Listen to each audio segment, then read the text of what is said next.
live, you are live. Hello everyone and welcome to the Sabi Sands. It's great to be back after 2.5 weeks of leave, and for those of you who have yet to meet me, my name is Scott and I'm teamed up with Jean-Andre on camera, and we've got some great news. We've got a new addition to the team and his name is Tebs. He's another cameraman. He's also sitting on the back with Jean-Andre, getting some pointers as to what exactly he's going to be doing in the coming weeks and months. It's always great to have somebody new on board, and not only good to meet Tebs, but so good to be back to bond with all the other crew that have been here over the last few weeks.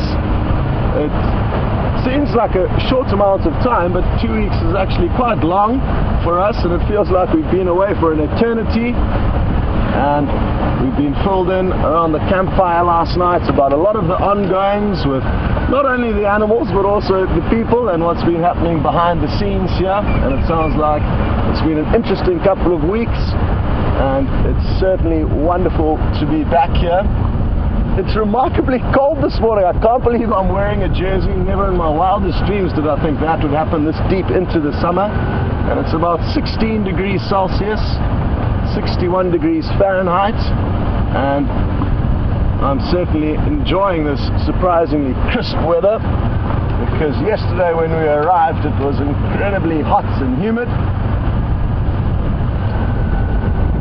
Now James is planning on doing a bushwalk this morning. I know there's been a few little tech issues with the backpack which helps transmit the signal to you guys, but hopefully they'll be up and running shortly and you'll get to spend some time on foot with him.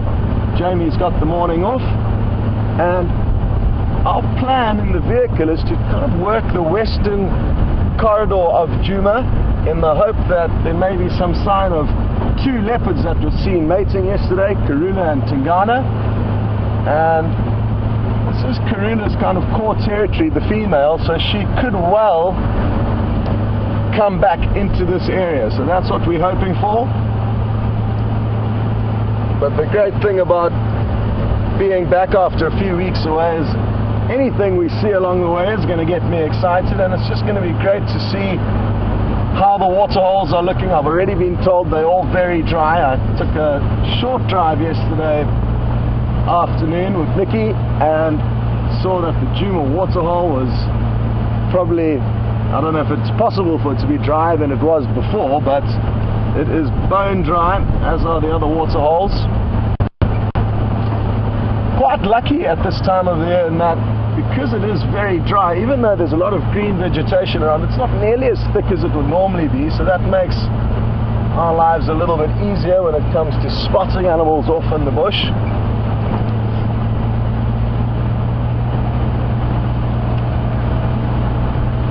But I'm sure it won't be too long until we find something interesting. And good morning, Georgianne, John, Debs and Linda. Thank you very much for your kind welcome backs. And I'm looking forward to spending some more time with all of you on safari. I didn't watch one of the safaris while I was away, so I've been missing it greatly.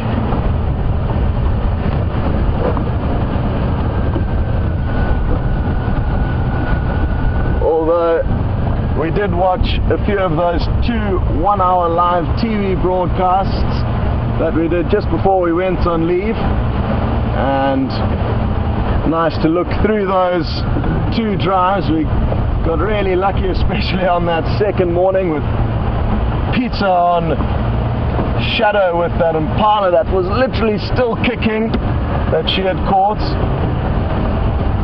And for those of you who do watch the show very often, you'll understand that that's not something we see very often.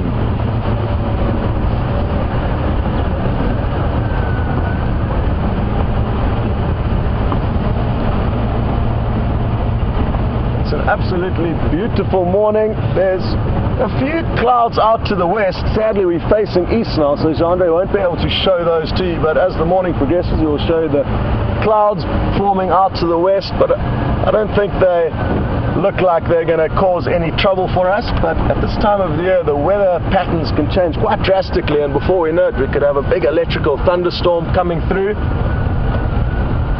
And it was wonderful to see some highlights of Jean-Jay and James doing some kind of a rain dance last night. So those of you who weren't on the sunset safari yesterday, you would have sadly missed out, but maybe you would have caught the highlights of that little performance.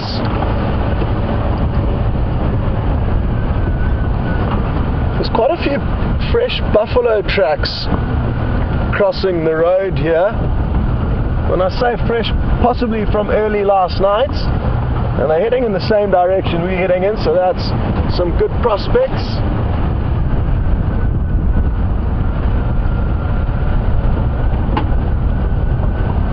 It's quite a windy morning, so a lot of the animals may be a little bit nervous in this weather.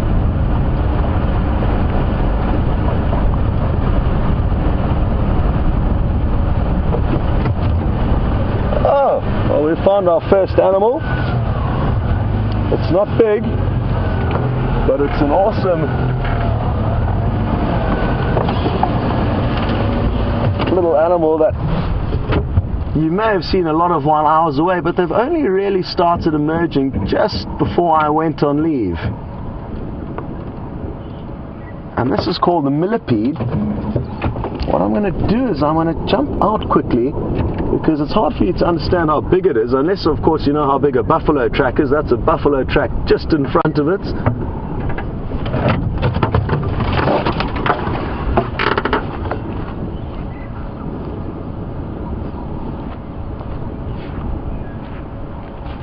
So, as you can see, it's quite large.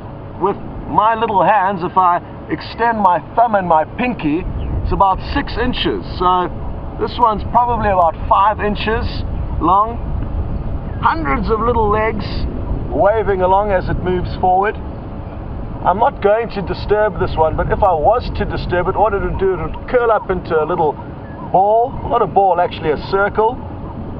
And thankfully these millipedes actually don't have too many predators. It's mainly scorpions that can feed on them, as well as a nocturnal animal called the civets. Other animals in this area don't have the ability to process the quite toxic stomach juices or body fluids of this little millipede, which apparently contains traces of cyanide, so highly toxic for most animals, but scorpions and civets, which is almost like an African raccoon you could say, will feed on them. Good. Well, if you are joining for the first time, it's important to know that it's not only the big things we're interested out here on safari, it's all the critters.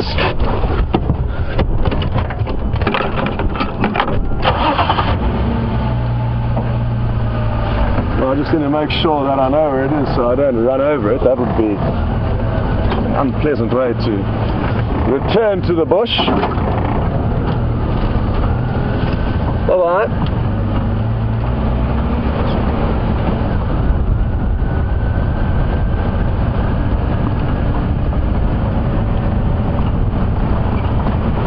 I'm told there are quite a few creepy crawlies moving about at this time of the year, or since I've been gone. There have been a lot of scorpions seen in and around the camp, and I'm looking forward to finding and showing you some more scorpions.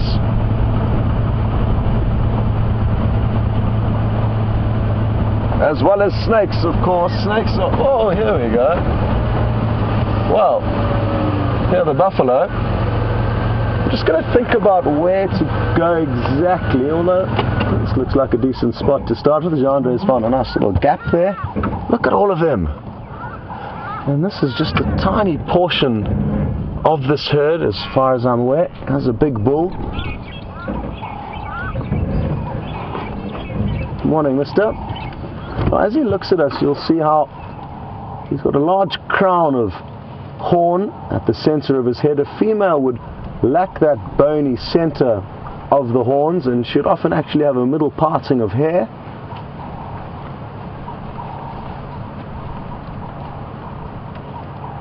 How was your night? Were there any lion chasing you guys around? Lion will very often follow large herds of buffalo because they know there are lots of young calves as well as possibly weakening older members within the herds that make for good hunting opportunities.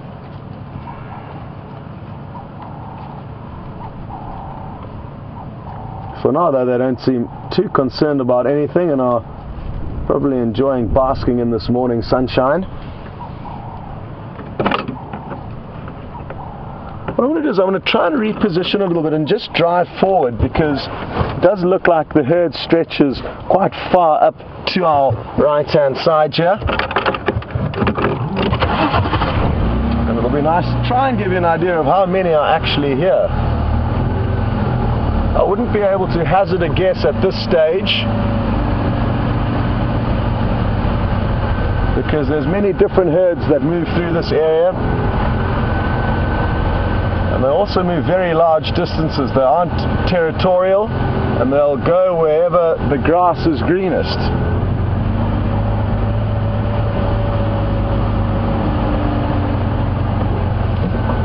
I'm going to avoid this little portion of the herd here, even though they are in the clearing, because there's some even closer up just ahead.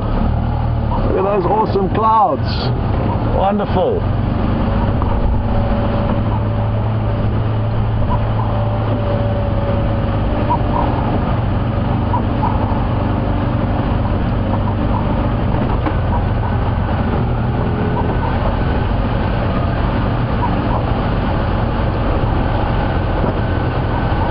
Well, I've just got some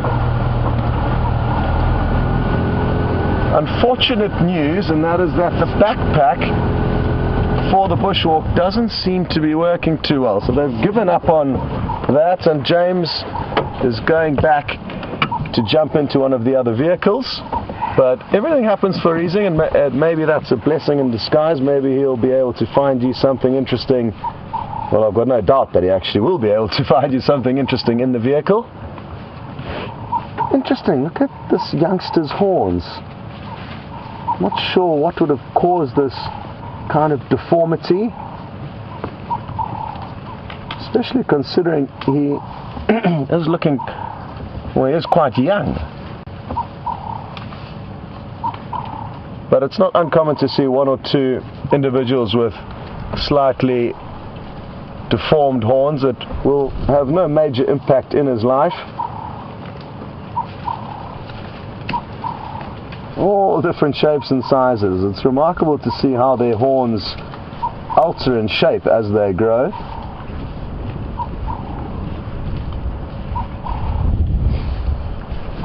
And all of them seem to be doing the same thing, and that is chewing the cud. As they are ruminants, and they've got a highly effective digestive system where they'll regurgitate food that they've already chewed on to make sure that they really break it down to a fine material that makes it easier for their stomachs to absorb all the nutrients.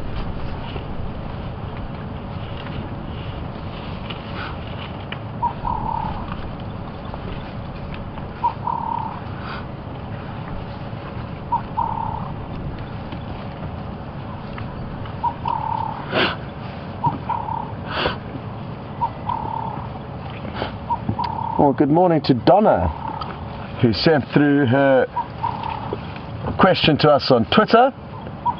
And good to have you on board, Donna. Interested to know what got you to think about your question.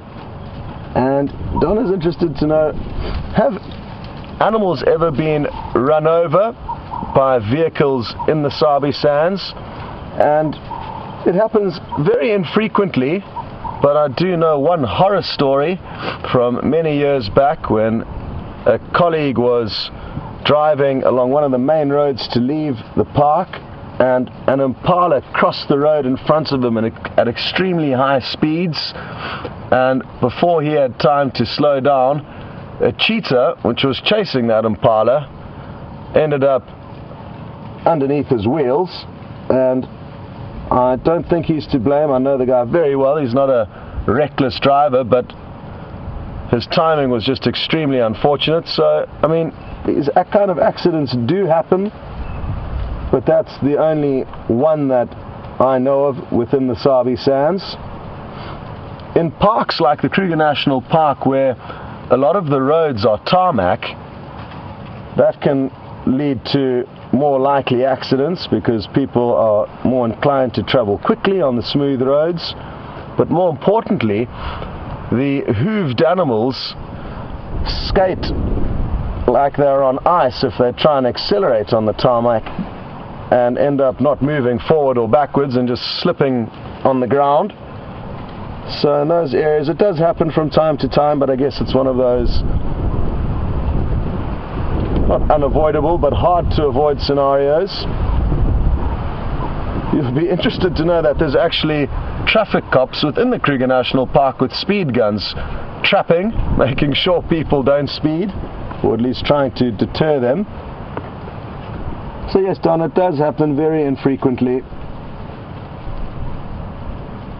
It's the smaller, slower moving animals that I guess you may not even realize you've injured that probably bear the brunt of the vehicles. Tortoises and chameleons, animals that are not easy to spot that cross the road, and I guess even though they're small, it's still an animal's life that may be ended due to us driving around.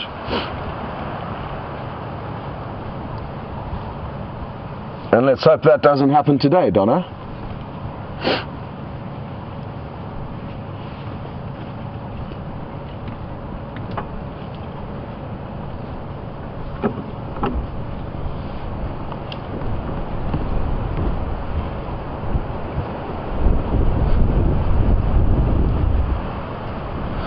We've just got a great report through from Chris Rogue, and thanks for sending this through, and that is that the Birmingham Male Coalition of Lions moved straight through the centre of Djuma last night. Now, I've yet to see one of their footprints. I think they were on Arethusa last night, so they've headed quite far north and east and crossed over our Djuma Dam wall.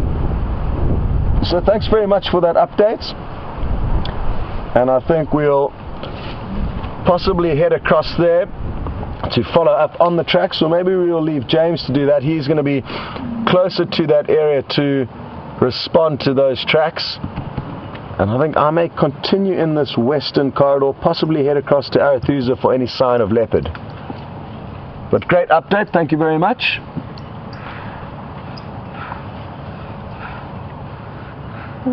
Wonderful. You may have actually heard these oxpeckers before you saw them land, and they've come to get their breakfast.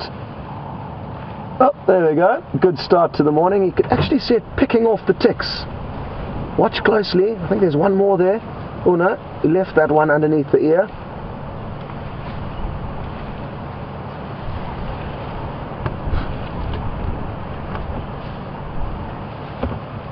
And just to keep you updated on James' movements, I'm told he is in the other vehicle, about to head out, and he is going to follow up on those lion tracks. So, good prospects.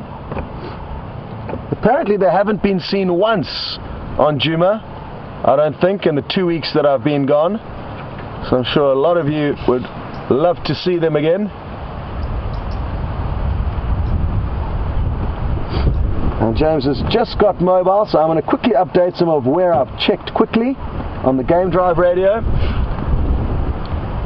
Morning, James. I did via tele-access onto Impala Plains, and I'm now with a large herd of buffalo on Zoe's just south of the old hyena den site.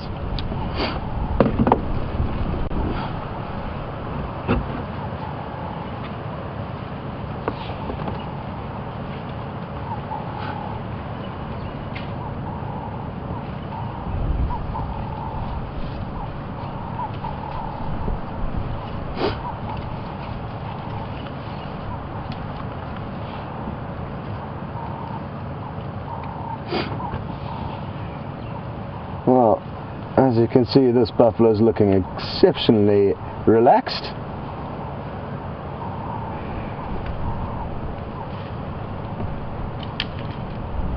And earlier on I mentioned that their horns take on many different shapes during the initial years of the buffalo's life, and Shannon's just pointed out that this individual's horns point directly upwards, and that's not uncommon. I'm just going to ask Jean-Ray to even zoom out a little bit and show the buffalo directly behind him. The one higher up, sorry, Jean-Ray, the one with the funny horns, sorry. And you can see that one, even though it's got one deformed horn, its other horn looks exactly the same. It goes straight up. So all of the young buffalo will take on this appearance for a year or so of their life before they somehow bend out and shape into a regular buffalo horn. And it's not only the buffalo who go through this, but wildebeest who've got a very similar horn structure will go through that same process, where young wildebeest's horns will poke straight up out the side of their heads. So well done, Shannon. I'm glad you pointed that out, but if we spend a little bit more time with this herd, we'll show you lots more members of the same age that have got exactly the same horn structure. There's quite a cute little scene here. The two oxpeckers that came down and landed a bit earlier have forgone the breakfast opportunity and are taking this time to warm up, lying on the buffalo like it's a big solar panel. Cute. And that gives you an idea that it is quite crisp and cold this morning, even though it is sunny.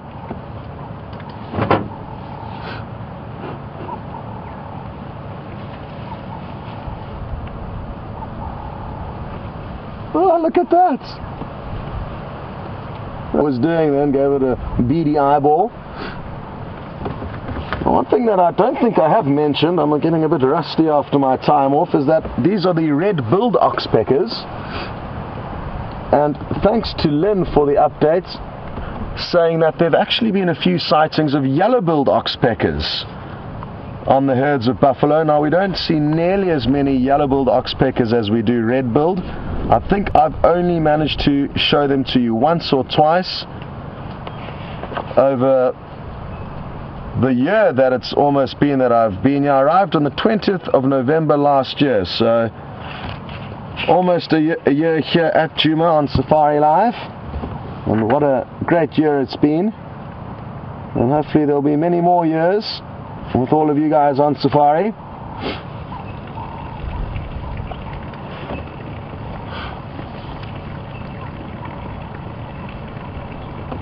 What I've done is I've got my book out just to be able to show you the yellow-billed oxpecker and what to look for, because maybe you'll be able to spot one before we do.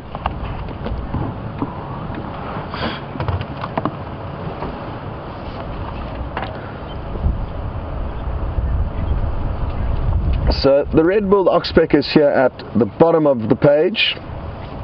Clearly it has a red bill and quite a big yellow ring around its eye. Now what can be misleading is that the yellow-billed oxpecker also has a tiny bit of red on the end of its beak, but it lacks that yellow ring around its eye, and it's a little bit larger, ever so slightly, than the red-billed. So it'll be great if we can see some of those for you. I wonder if these have returned back into the area, the violet-backed starling. They are incredibly beautiful. Well, at least the males are. The females didn't get so lucky, but the males are incredibly pretty. Well, good stuff. And we've just got another wonderful update. Thank you so much to all of you sending through the updates and questions, and this one's from Ellen Fowler. Hello, Ellen. And she's mentioned that it's actually the 1-year anniversary of live drives at Djuma today. So I arrived a little bit after the show got started last year. There's another oxpecker genre. It just looks like it's giving the buffalo a little bit of a hard time, so this could be good. Pecking around its eyes and ears. Now, even though the oxpeckers are doing the buffalo a huge favor by removing these parasites from them, when they start it's talons was latched onto the buffalo's eyelid there. Now it's digging into its ear, which understandably is a little bit intrusive.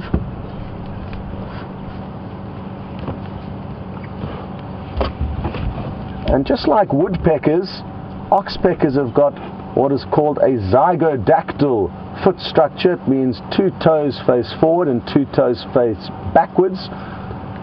Perfectly suited to their lifestyle, clambering around these animals, as it suits the woodpecker's lifestyle of clambering up tree trunks, whereas most birds will have 3 toes forward and 1 toe backward. What a stunning morning here, all the clouds out to the western horizon.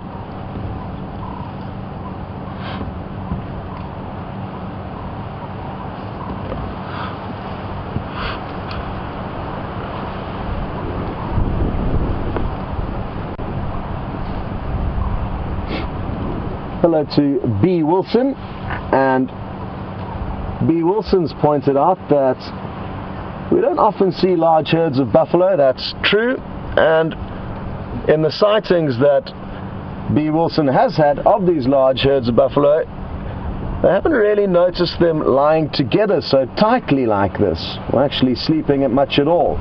But they do need to sleep, and interestingly enough, it's not uncommon for them to be in tight bunches like this. Even in hot weather, they typically lie very close to one another. So it's not abnormal behavior for them. And I guess it's possibly simply the fact that we don't get to see them that often, that this is one side of the buffalo's life that you have yet to see or understand. But it's not abnormal behavior to see them lying like this. You get a good idea of how windy it is. All the trees dancing in the wind. Now I'm guessing this herd will probably lie down for probably an hour or so before moving again. And I would be highly surprised if we find them here this afternoon. They're not going to spend the whole day here.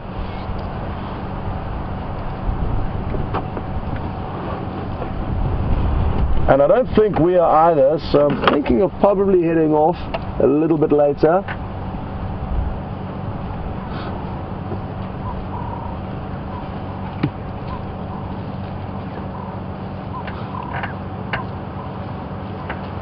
Now we just got a question through from Kachino John, wanting to know who the grand Bubba is of this herd, and I'm guessing that's the big male of the herd. And interestingly, John, there won't be one male who is king of the herd, although I must say that there is probably one who is the biggest and most dominant, but there'll be many big bulls within this herd that will compete for mating rights. But there won't be one that gets to do all the mating. And in terms of who's in charge of the herd, it's actually the females. Some of the older females that make the decisions as to where the herd will go next, and the males simply follow suit.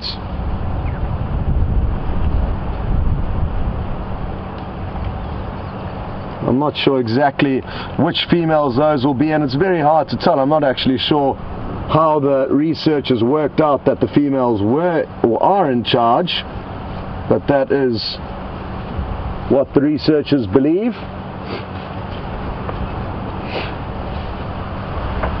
Now I've just realized, just looking behind us, that it appears that a portion of the herd has started moving again. So it looks like, well, I'm guessing they're all going to start moving. And what I'm going to do is I'm just going to reposition quickly and try and get ahead of the members that are already moving. They're moving off to our left, and try and get in front of them so we can see what they get up to. Well, I'm just going to wait though, because there's a very old frail female crossing in front of us, so I don't want to rush her. She actually doesn't look in such bad condition, but she does look a little bit old. And it's time to get more grass.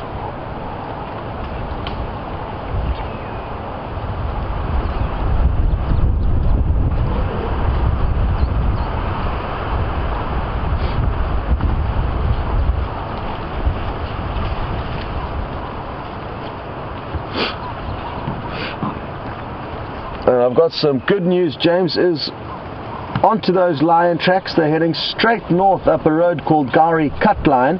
There's bad signal there, so sadly you're not going to jump onto his vehicle just yet, but hopefully it won't be long before you do get an update. I'm guessing though that these lion may have already crossed over our northern boundary, but anything can happen out here, so cross fingers and maybe he'll find them before they have crossed.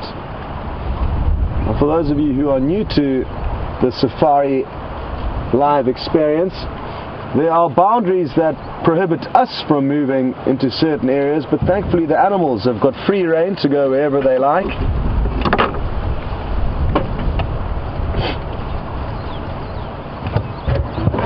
Okay, I'm just going to reposition now quickly.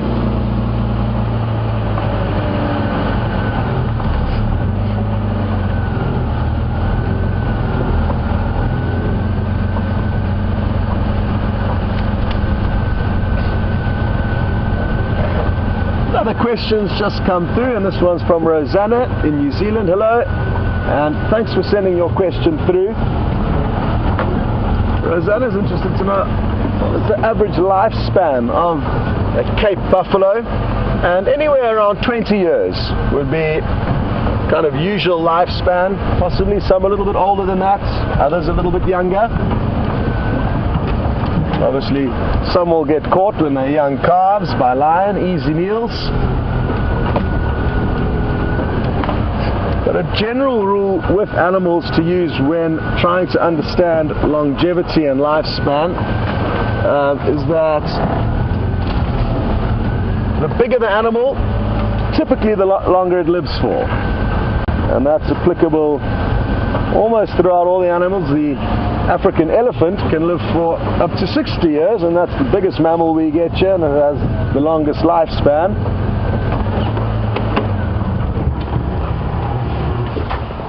And the smaller antelope or mammals like duiker and steenbok will live for shorter periods of time compared to that of their older cousins like kudu and impala. So obviously some of these females who run the show here within this herd have decided that it's time to go and get some more food. Just like we were chatting about a bit earlier, it's the females who are referred to as pathfinders that collectively discuss and decide where to go next. This is a female in front of us right there.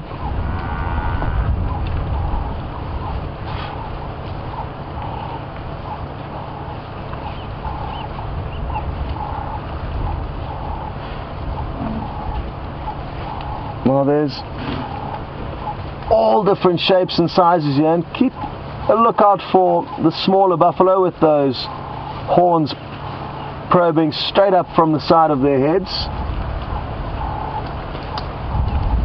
There's one there, just popping into frame. What I'm going to try and do is show you all different sized ones or aged ones so that you get an idea of the progression of growth. And I've just spotted one now, just a little bit off to our left, Chandra, at about 9 o'clock. The smallest one we've seen this morning, there it is. And there we go. There you get an idea of what it looks like when they're a bit younger. And there's even one behind it. Perfect. So here you're getting a great idea of how exactly the horns will alter over the years. It'll probably take about 5 or 6 years before the horn starts resembling a regular buffalo rack, you could say. And this is awesome. We've got this whole herd, I'm guessing a couple of hundred, maybe more, and they're literally streaming past us now, both sides of the vehicle.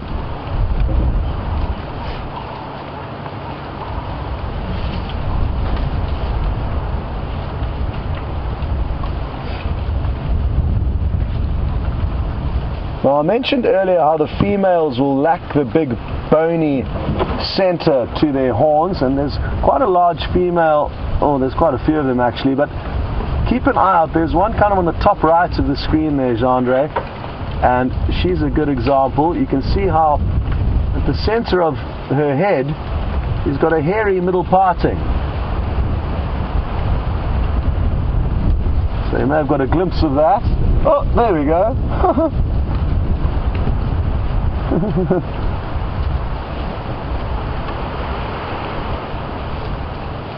Well, I'm wondering where they're heading towards. There's not much water in the direction that they're going, so I don't think they're going to be heading to waterhole, and hopefully, or possibly not on Juma, but like I said, at this time of the year they're going to be making the most of the fresh green shoots.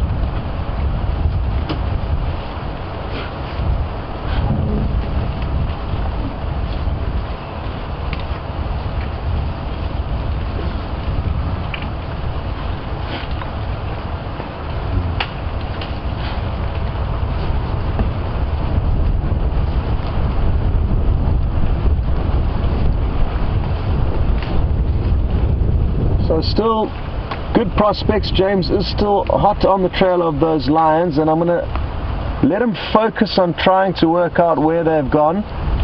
It's extremely difficult to track animals as well as present to you guys, so let's let him try and find the lions, or at least a better idea of where they've gone, before getting you onto his vehicle for an update. And with such a wonderful sighting of all these buffalo, there's no point in rushing you away. Keep your eyes open for the yellow-billed oxpeckers. That's a red-billed that's just landed on the back there.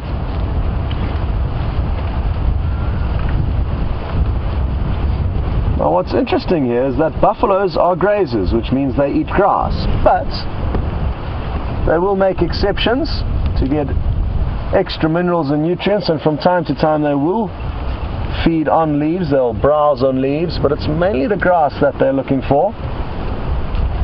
Another female, again you see how she's got that hairy center of her head. Hello. She doesn't seem too impressed with us, not sure why. Maybe she doesn't agree with Gendre's outfit, or mine, or Teb's, one of the three of us.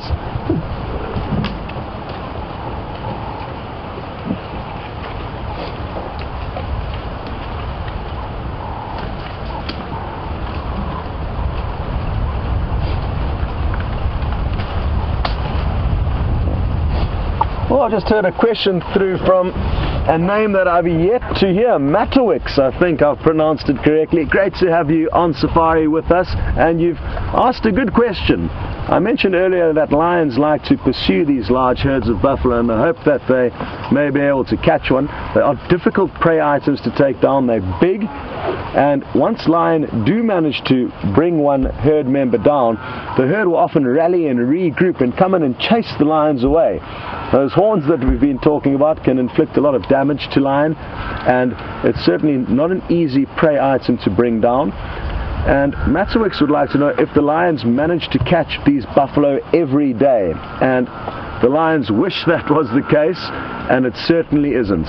There will be periods though where coalitions of lion or prides of lion who are very successful in hunting may get lucky, and the Birmingham Coalition of Lions, which James is busy tracking now, this time last year they caught 3 buffalo in 3 nights. So there they did catch buffalo every day, you could say, but it's not always the case. And for all the predators out here, even the raptors, the birds of prey, or the smaller mammalian predators, don't catch as many animals as everyone thinks they do, because what we don't realize is that all these animals have evolved to not be eaten. So it's actually the predators who are only successful about 20% of all attempts. And I've seen prides of lion trail herds of buffalo like this for 4 or 5 days before managing to successfully bring one buffalo down. And that's one pride of lion following one herd of buffalo, trying and trying and trying, and only after many attempts, 5 days or so, did that pride of lion manage to succeed. So it's not an easy job. And what we'll also find is that lions will often actually make up their diet with a lot of smaller animals like impala, which are easier to catch generally. So can you believe it? The buffalo are still coming. You'll possibly hear some of them bellowing out. Oh, there we go.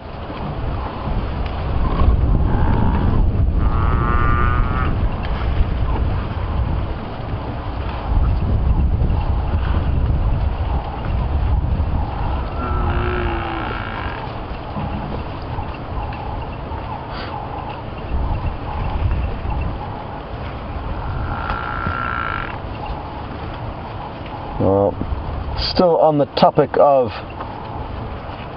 buffaloes and hunting, Carolyn in Chicago has asked whether older buffaloes will more typically die of old age before being caught, or will they actually be caught before that point? And most often they are, I guess you could say, put out of their misery by lions. And it's uncommon that animals will make it to old age and die a peaceful death without being killed, although it does happen from time to time. Every now and then we come across a buffalo carcass that has not actually been killed by lions, but I think that is certainly the minority of the time.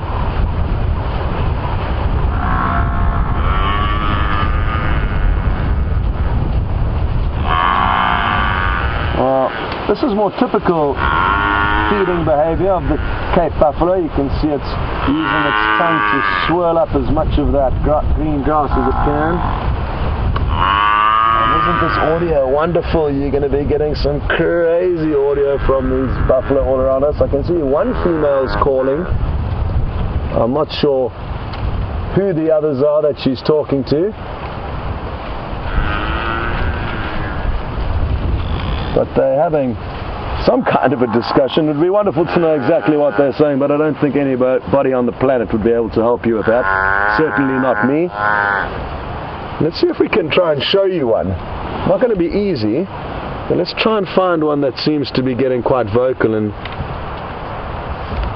get you to not only hear the audio but see it as well. I'm just trying to work out which one to our right. I think it's the one in the middle of the screen that's calling, but I can't be certain.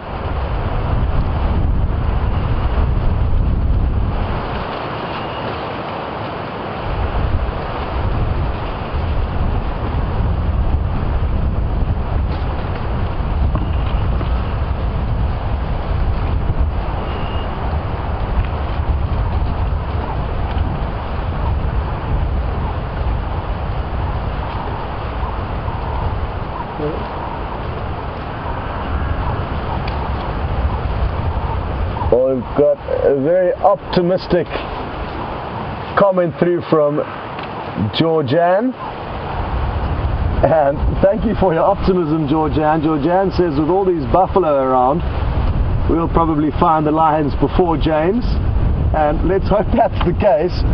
But sadly, the lion tracks are heading in the opposite direction to where we are here. But who knows, maybe another pride of lion could surprise us. And another comment through from Lucy in Indiana, and she's noticed that some of the buffalo appear more brown in color, others more black. And you spot on, Lucy, the younger calves tend to take on a lighter brown color, and as they become older they become more black in coloration.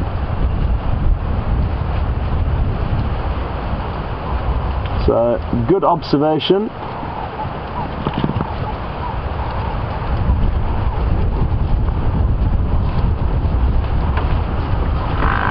I think there's an old female that's about to pop into your screen. She's right at the back of the herd. There she comes. And she was literally the last buffalo to pass us. And you can see she's looking a little bit thin. Not much hair. And I guess she would be a prime target for the lions.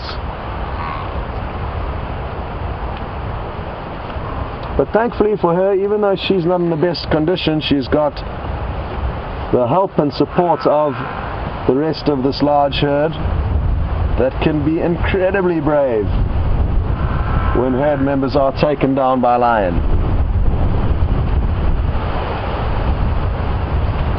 I'm just going to reposition the vehicle quickly now that the whole herd has passed by, so just give me a minute or two.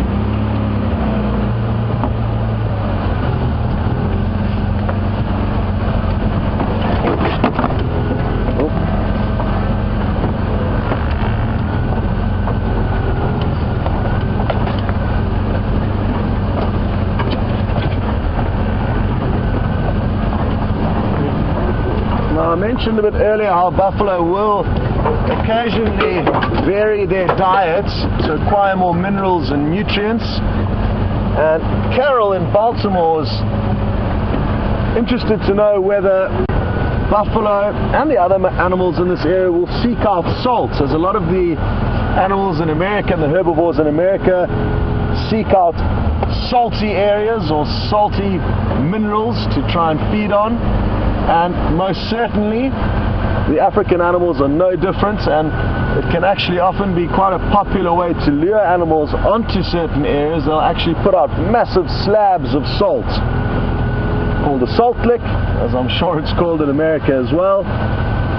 But it's not something that is done in the Sabi Sands by us as humans, but there will be natural salty deposits or sodic areas where animals can feed on, often soil, where they'll absorb the salts.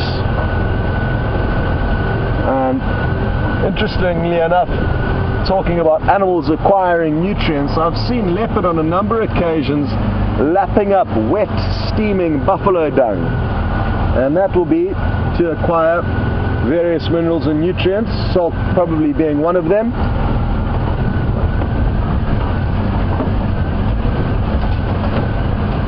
It's a little bit thick here, but I think we should be able to wiggle our way through and get you another view of this herd. Watch your heads.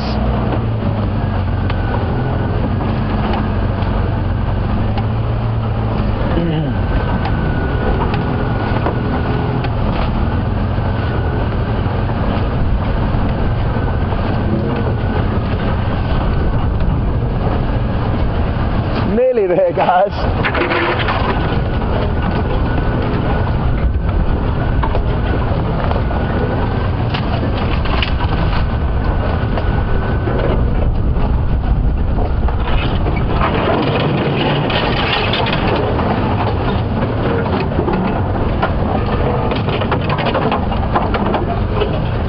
So we've got the same question through from two different people with very similar names.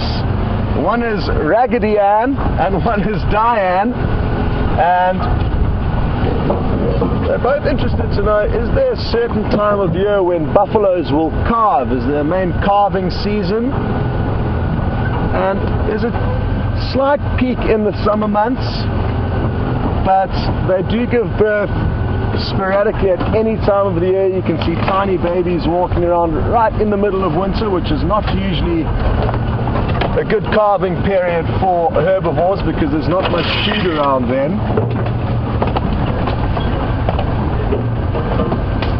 But like I say, we'll have seasonal peaks where they do give birth. Because their gestation period's quite long, it's difficult for them to plan in advance, whereas a lot of the other smaller herbivores are really good at planning in advance, so I guess are possibly fortunate in a short gestation period of usually around 6 months, whereas buffaloes I think are around 8 or 9 months. I've forgotten the exact date, but I'm fairly certain it's an 8 or 9 month gestation. And because they don't have a set rutting period where males will compete ferociously for mating rights, it means we get babies coming through almost throughout the year, and that's why within this herd we've seen babies of all different sizes, members of all different sizes, without there being kind of set categories, which you'll often see in animals like impala. There'll be one batch all with the same size horns, but here we've noticed several different youngsters, all slightly different shaped horns or sized horns, indicating that they're all slightly different ages. Just going to creep forward a little bit more. I haven't got into the best spot here.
Now this is a question that I don't think I've ever had before, and it's from Derek.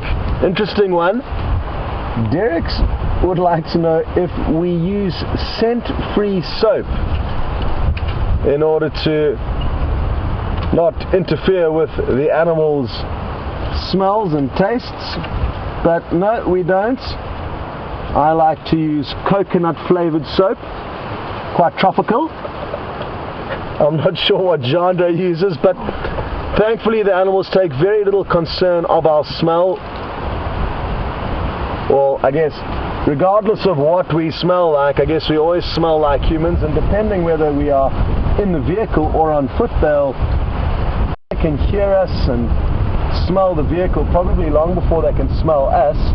They don't tend to worry about us too much in the vehicles. However, if we are on foot, then our sense of smell, or our scent rather, would potentially give away our position if the wind's not in our favor. But even if we didn't use soap, we would still have a very distinctive smell, which they will be aware of. And I guess the soap that we use to clean ourselves just makes that smell a little bit more bearable for the animals. But regardless of whether we use scented soap or non-scented soap, they're always going to be able to smell us, as their senses are far better than ours. Look at how windy it is. Good conditions for lions to hunt in, but at this stage it doesn't look like there's any nearby. James is still doing his best to work out where these lions have gone, and I don't think it's going to be too long before you jump onto his vehicle for an update. The tracks are kind of in the northeastern corner of Djuma. Maybe you'll get lucky and you'll find them at Buffelshoek Dam. Tracks are kind of heading in that general direction.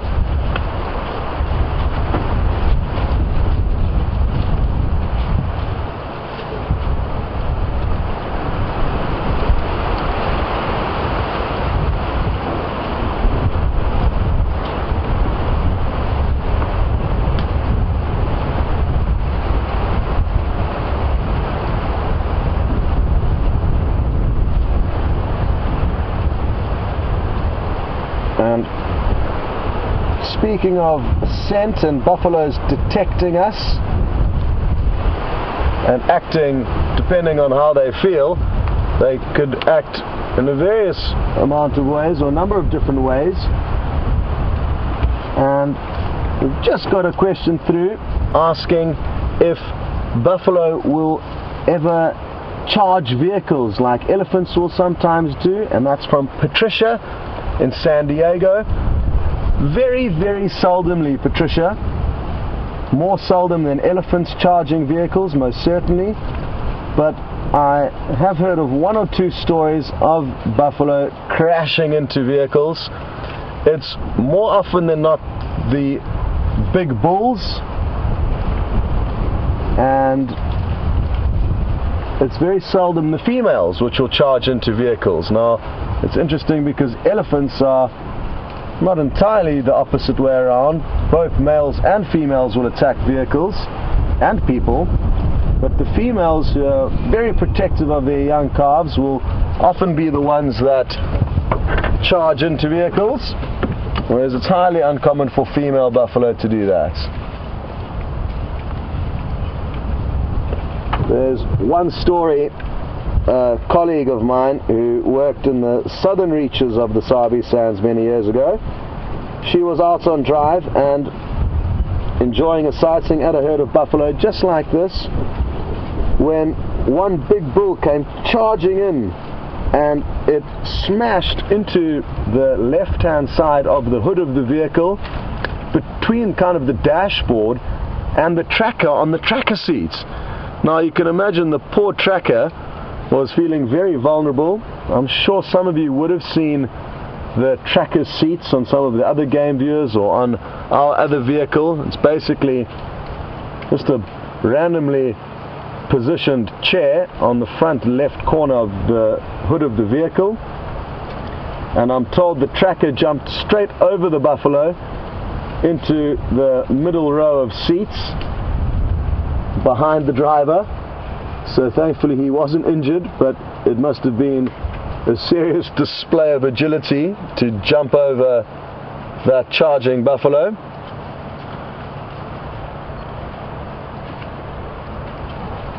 Well, we've had a great sighting of this large herd of buffalo. A great way to get back into the swing of things here on safari with all you guys. So fortunate that we got lucky enough to do that, and it's been wonderful spending some quality time with them.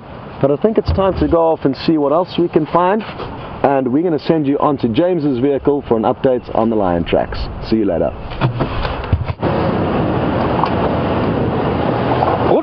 Good morning everybody. We are hot on the trail of the Birmingham boys. Well, I wouldn't say the trail's particularly hot, I'd say it's rapidly going cold, unfortunately. A very apocalyptic wind blowing out of the east, and it's obliterating the tracks on the road. We have tracked them, and thank you to Chris Rogue for sending through the pictures. We tracked them down, they went over the dam wall. They turned down what we call the Gowrie cut line, which is basically in a south-westerly, easterly direction from the dam. Then they turned north up a road called Hyena Road, and we've come out onto the Biffleshoek cut line. And we did have tracks of 2 males coming onto this cut line, and they've been turning sort of on and off like that. They're also making things a bit difficult by walking on top of the tracks of the Nkuhuma Pride from yesterday, when we went east towards the Kruger and then into Biffleshoek. Anyway, we're going to carry on along here. We think the male lion tracks are still around. We want to find the track. Very slow, tedious work. And you're rewarded with patience, sometimes. So we're going to go and check at Biffleshoek Dam now, and we'll see what's over there. The trick, of course, while driving along and to drive past something else. Liam, of course, is on camera today and also on tracking detail from the left-hand side of the vehicle. So if we see an obvious track, I'll show you, but like I say, the wind is blowing so hard that it really is kind of obliterating most of the things that we can see. Still got them there, Liam? Okay. Just in case you have wondered, in case you were worried, or in case you just stumbled across this website, you are on a live safari, of course. My name is James. Liam is on camera. You've met Scott, of course, just back from leave. Marvellous to have him back. And hashtag Safari Live if you're tweeting and wish to ask us a question, and we'd like you to ask us many questions if you don't mind. And questions at WildEarth.tv. Likewise, if you're on the email.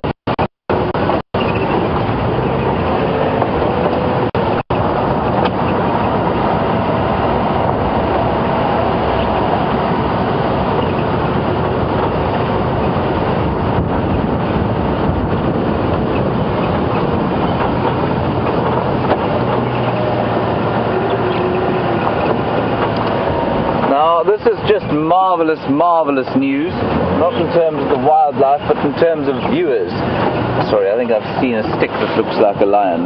One must just check these things. Chel, you are a new viewer. It is indeed a stump. How wonderful to have you with us. Thank you very much for giving us of your time and your effort to ask us questions. Please also, next time you tweet through, tell us where you are in the world. It's always interesting. And you want to know, is it not dangerous for us to be out in an open vehicle? Chel, the short answer to that is no, it's not.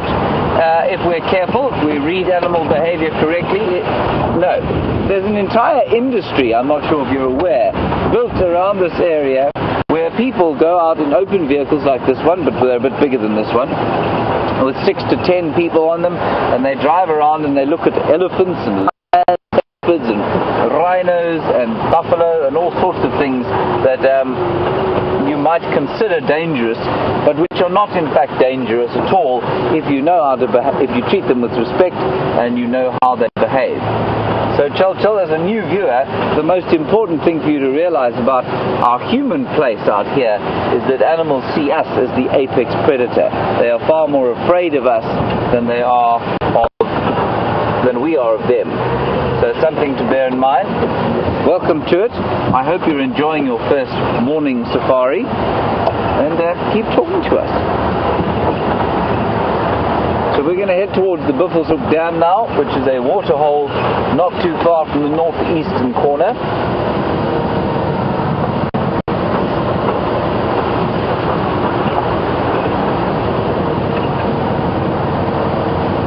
The what?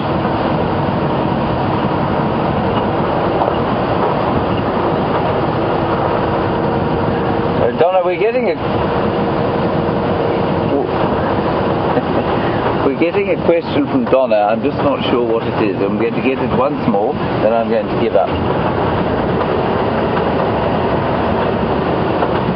Right. Okay. Right. I've got the question now, Donna. Donna, an interesting one, and also probably valuable for Chel or Shell and any other new viewers. We sit on a piece of property that is 600 hectares or 900 hectares in extent and 600 hectares to the west of Narathusa, 1,500 hectares, which works out at about 4,000 acres. And Donna, you want to know the properties on either side of us fenced. There is a fence around the 3.5 million hectare or 8 million acres that make up the Greater Limpopo Transfrontier Park. So that includes a piece of Zimbabwe, Mozambique and South Africa, and there is a fence around that entire area. All of the little properties that make up that area are unfenced between each other.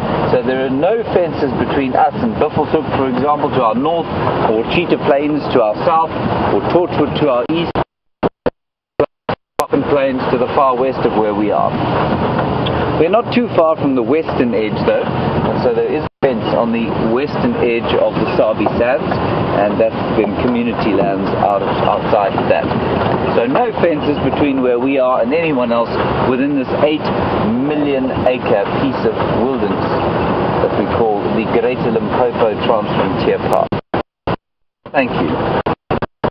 I think it must be very confusing when we don't explain exactly how it fits together, and we use words like Juna and Buya and it must be deeply confusing.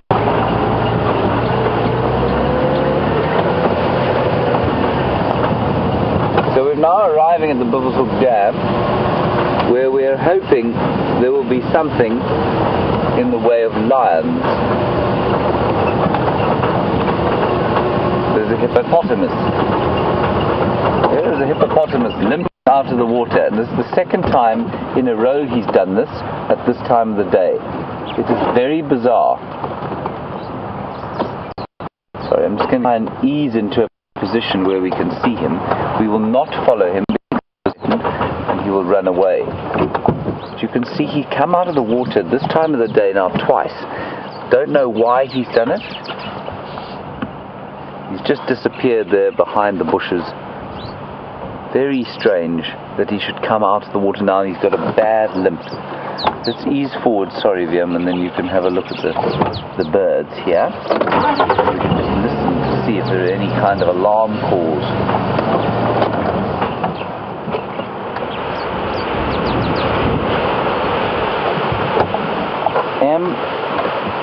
Now why he's getting out of the water now, I mean this particular day is not that surprising because it's pretty cool, it's quite cold, and so he's not necessarily going to get very burnt. There he goes. But he did it exactly the same time yesterday, and yesterday the weather was very, very hot. And then when we came back here later on in the day, he was back and he didn't move. So I don't really know why he's doing that. And while we're watching him walk through the bushes there, a little 4-year-old viewer called Melody, who was most welcome yesterday evening, I'm sure she's tucked up safe in bed now, asked Jean-Ray and I to engage in a rain dance, which was a deeply embarrassing affair for all concerned. And Nancy, you wanted to know if it worked. Nancy, it did not work. I'm not vaguely surprised it didn't work, but we hope that rain will come. There is a front blowing through, that's what this wind is, and apparently it was raining all over Cape Town yesterday and pushing up the coast, so that will hit us eventually. So those are woolly-necked storks that you're looking at now, migratory birds. They've returned, I think they're from southern Europe actually, I think that's where they come from, and they are now feeding in the last remaining water here at Buffelshoek Dam. And for our new viewers, this is the sort of last source of water on Djuma, but for one small pumped pan in front of the Djuma Dam camera. And then there are also, there's another species of stork called a saddle-billed stork, an endangered species, just at the far right-hand side that Viam is going to zoom into. It's an endangered species of stork, one male and one female.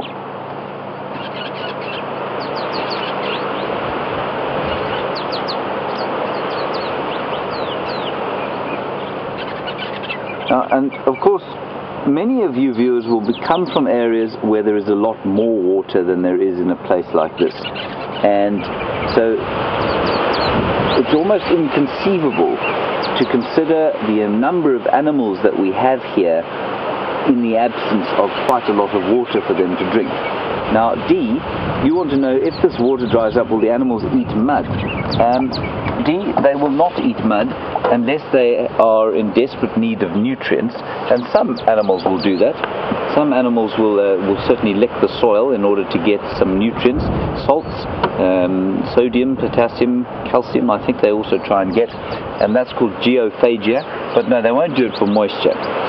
Remember that first of all, very few animals out here are, well, there are lots of water dependent animals, but there is also a lot of water around. So while on Djuma, our little patch of 900 hectares, there is very little water left.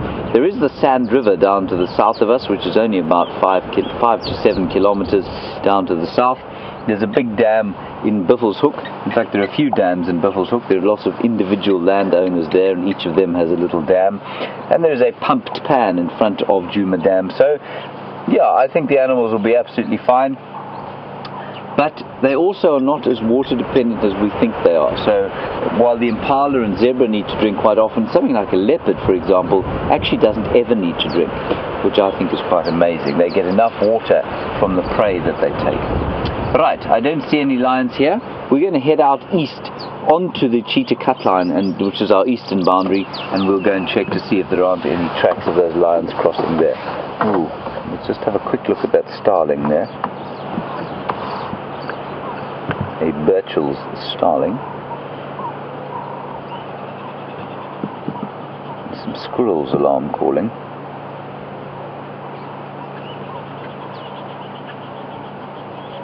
And then there was some tweeting just above our heads, and that was the red-billed buffalo weavers that are building a nest just to the side of us. There's a squirrel alarm calling off to the left-hand side of your picture there, down a road there. So I think let's head there quickly, and then we'll make making our way to the east to see if those lions have crossed. I suspect quite strongly that they have headed either north into Buffelshoek or east into Torchwood. That was their general direction. But Mvula, a marvelous male leopard, was seen around here 2 days ago. Maybe he's still around. We haven't seen his tracks leaving the area. But again, like I say, with all this wind and a bit of hardness on the ground, it's not surprising that we haven't seen tracks. Howling force 10 gale. Excellent for sailing, not so good for game viewing.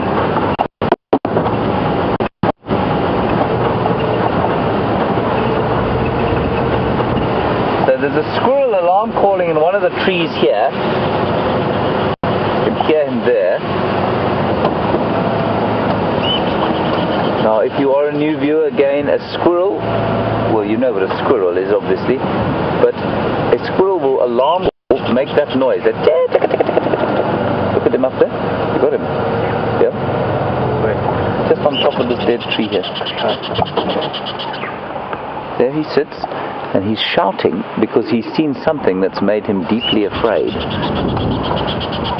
could be a snake, it's unlikely to be a bird of prey because I don't think it'd be perched up there if it was a bird of prey. It could also be a leopard. Or indeed a lion.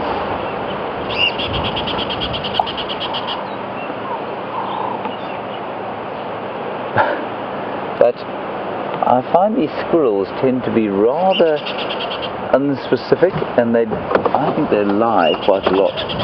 So he's looking straight back here. Let's just reverse back a bit. Don't lie to me, rodent. You'll be in trouble.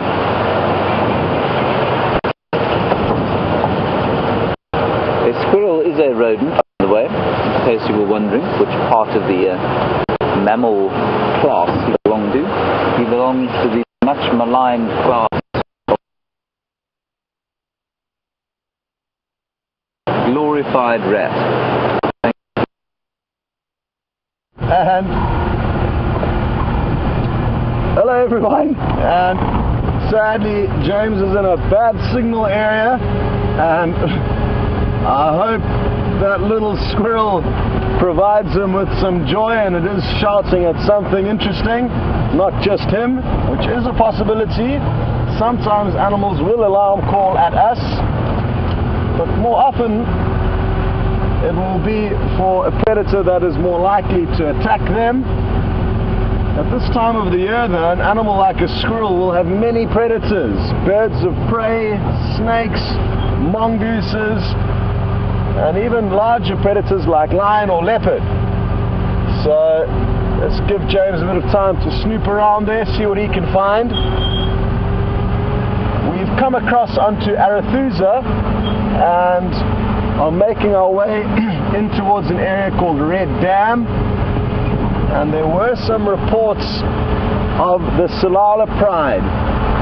6 lions who were lurking around a dead buffalo there. I don't know the finer details, but we're only a few minutes away, so you came back at a good time. And hopefully it won't take long for us to find out exactly what's going on there.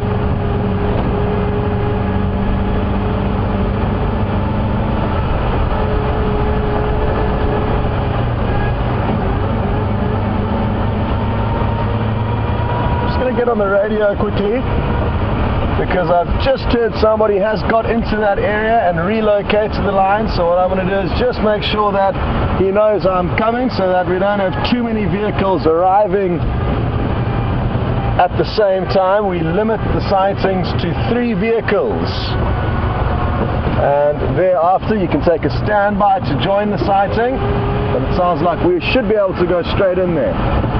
Copy that, thanks very much. Would you mind if I joined you there with the Tsalalas?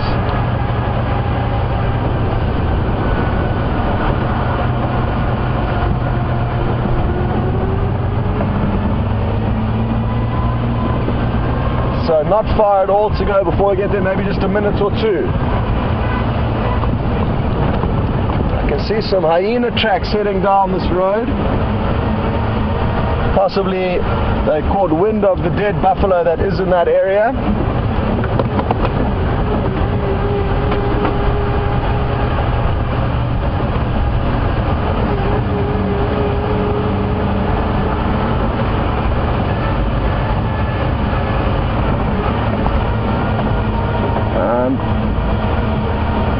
Here, Angie was interested to know what was going on with these line a little bit earlier. So Angie, you'll be glad to know that you'll be able to see exactly what they're up to just in a moment or two.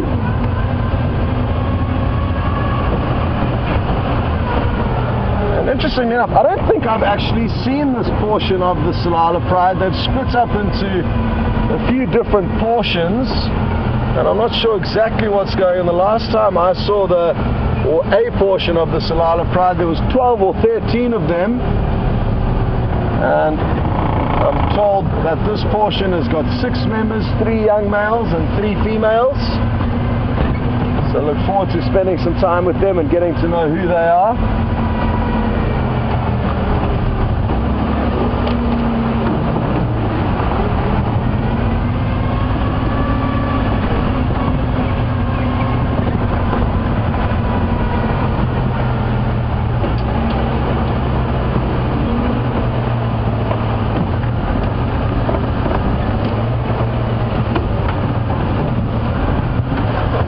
And another question's just come through from one of our new viewers, Matsuix, and obviously trying to understand exactly what goes on Safari. And I've asked a good question, and that is, if we are lucky enough to be in a position to see lions hunting or any predators hunting and taking down their prey, will we continue to show it, or will we censor it in any way? And Matsuix, no.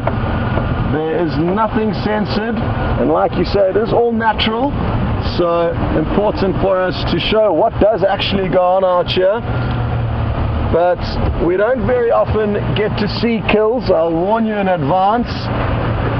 Maybe over the year that we've been here, we've seen probably a kill every 2 months it averages out to. I mean, obviously it could go through a period where we could get 3 kills in 1 week, but we don't often get to see the predators taking down their prey. Well, who knows, maybe we'll get lucky this morning.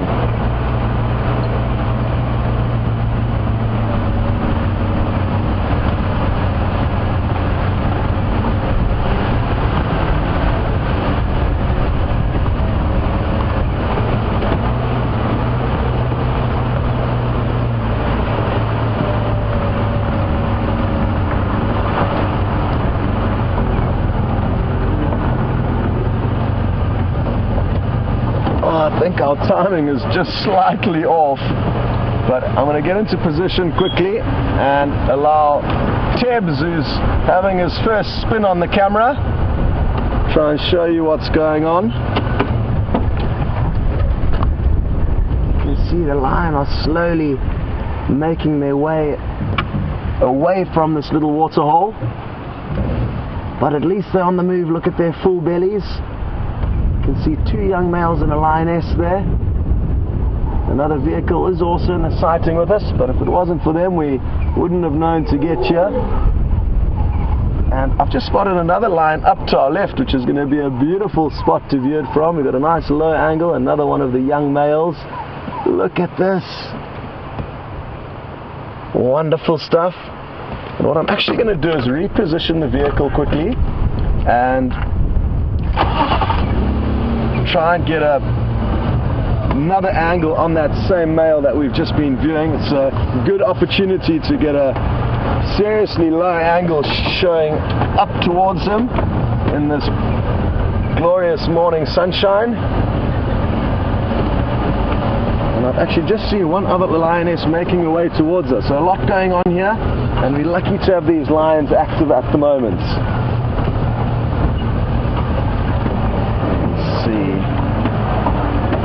Just, oh, this is going to be good here. Look at that. What a great view.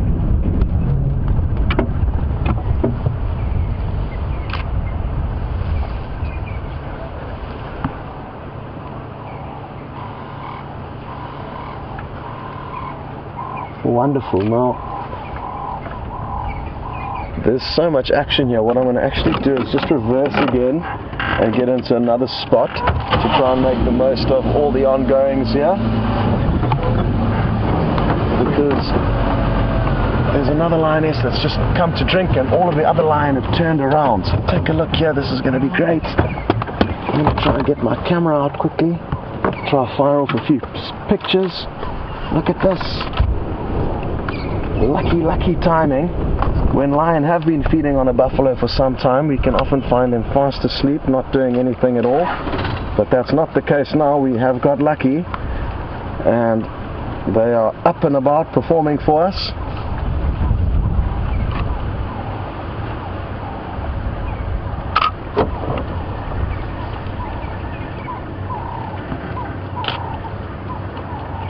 Oh, that young male's got a bit of a wound on his back, and that'll be signs of the turmoil that's going on at the moment with the Birmingham coalition coming through the area. There we go. And that's one of the main places that lions will focus on when attacking and fighting with other lions, because they'll try and paralyze their opponents by severing the spinal cord, and it's often right at the end of the spine, at the base of their tail, that they will attack and bite onto. But tough, resilient animals, all the wild animals out here, lions included, and even though it does appear like it's a bit of a nasty gash, I don't think it's going to be anything for this lion to be concerned about. It seems to be quite healthy.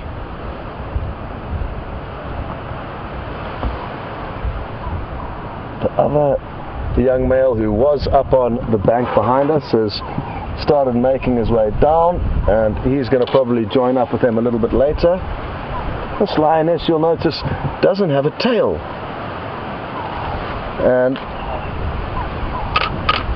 quite interesting, because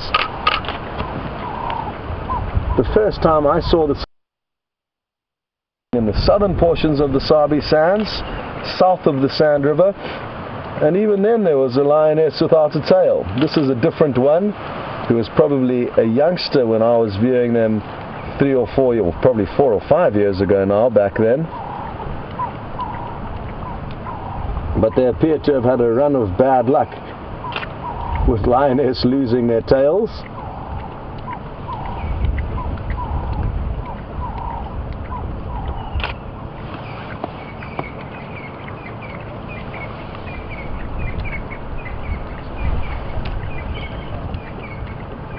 Well, I'm so happy that this is the first time I'm seeing these animals, at least that I can remember, and it looks like we are just missing one lioness, so she may be somewhere close to the carcass, which I'm guessing is just up, further up in the riverbed above us.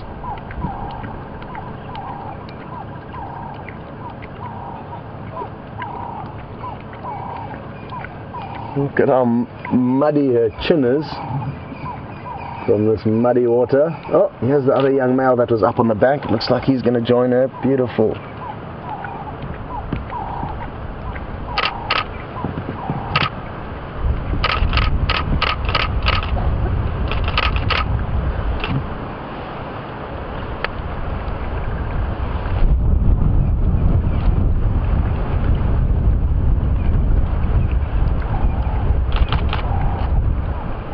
It's incredible how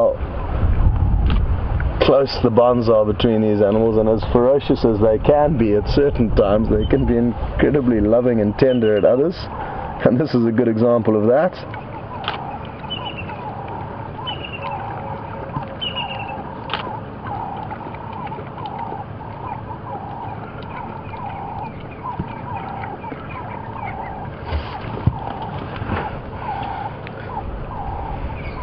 Now, interestingly, I think I can see a little bit of a ruffle of fur on the spine of this young male. I'm just going to take a closer look through my binoculars. Yep, it's also got a wound on its spine.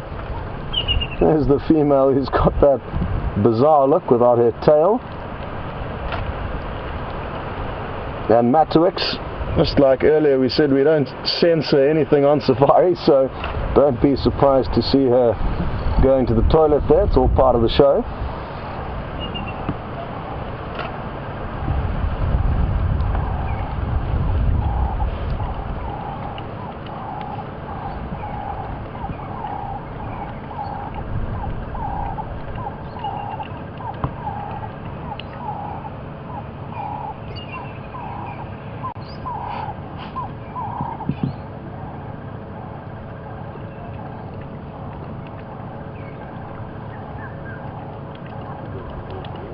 Well, I'm guessing that this female could be dominant within this pride. I'm not sure who's who yet and how old any of them are, but when she returned to the water, all the other lions turned around and followed her. So that's an indicator to me that she could be maybe the oldest or most dominant lioness, because they all seem to be kind of following her moves.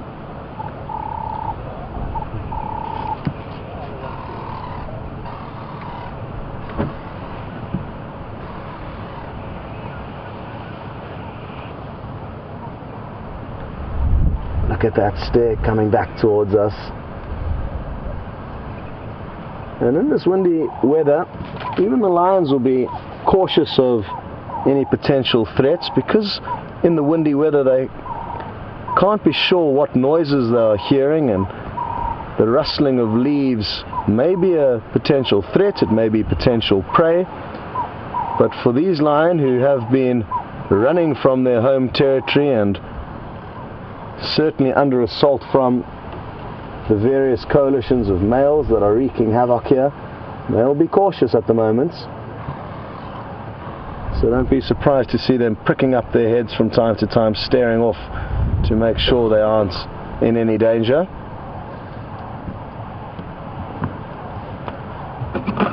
Just going to reposition the vehicle slightly. The other vehicle in the sighting with us is kind of jammed due to our position, so I just want to move a bit, and that way they can also move into a better spot for their guests.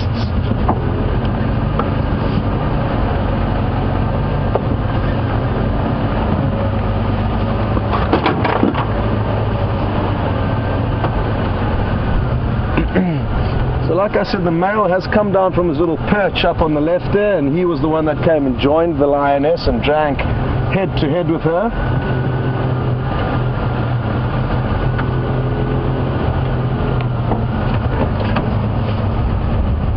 We should be getting some more great views again from a low angle, which for me is something that we don't often have the privilege of getting. And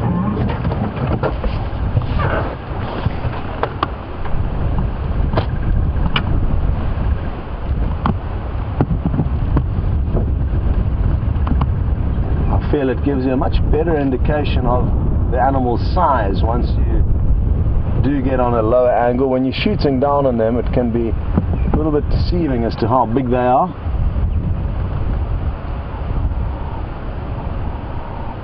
Jeez, they really don't look in the best condition, all these lions. They're all a little bit moth-eaten.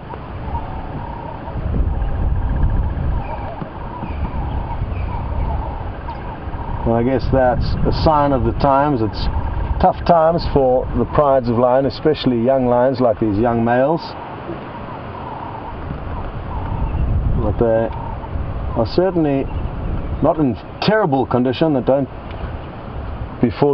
read into it wrong, that I don't think that they're in any danger. They're just not looking as good as they could be.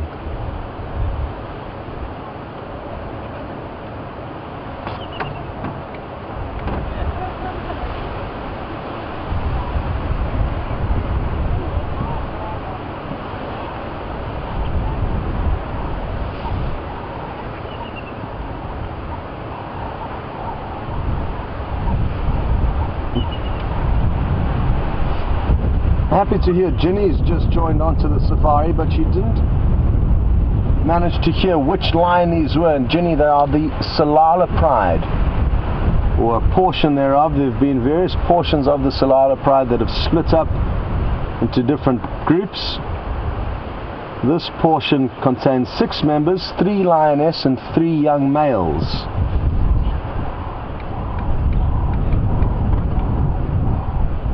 And these young males, I'm guessing, are probably approaching 2 years of age, but I could be wrong. And Sharon in New Jersey was interested to know the age of these young males. So Sharon, like I say, probably around 1.5 to 2 years of age would be my guess. But if anybody does know the exact age of them, please let us know. Oh, this is a great angle now. This lioness with her head up. She also looks fairly young to me, so she could be a sister of these young males. I think that's a high likelihood. Whereas the other lioness without a tail looks a little bit older. Possibly even a mother of some of these youngsters. And I'm looking forward to seeing the other lioness. I'm guessing she's also going to be a little bit older. And possibly the two of them would have given birth to the 3 young males and this 1 young lioness.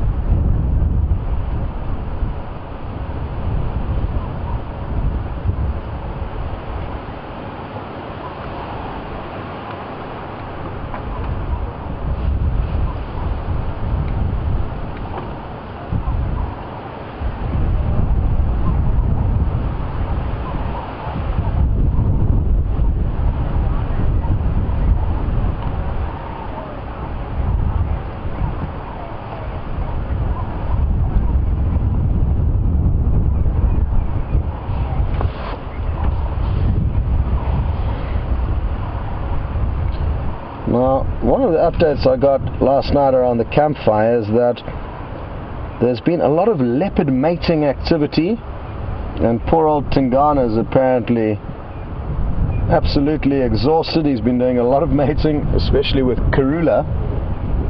And Country Girl would like to know if the act of mating with lions is quite similar to that of leopards, with a lot of neck biting and aggression. And it most certainly is, Country Girl. No different to leopards, almost exactly the same, exactly the same. And it's a very short copulation involving a lot of growling and neck biting and flaying paws as they dismount. And you're going to have to keep tuned in, Country Girl. I'm sure it won't be very long before we do get to show you lions mating. With all the turmoil that has been going on, a lot of lion cubs have been killed by the upcoming coalition, the Birmingham males. And once they've killed cubs that were not fathered by them, they will then have to mate with the lioness so that they can get their bloodlines into the system.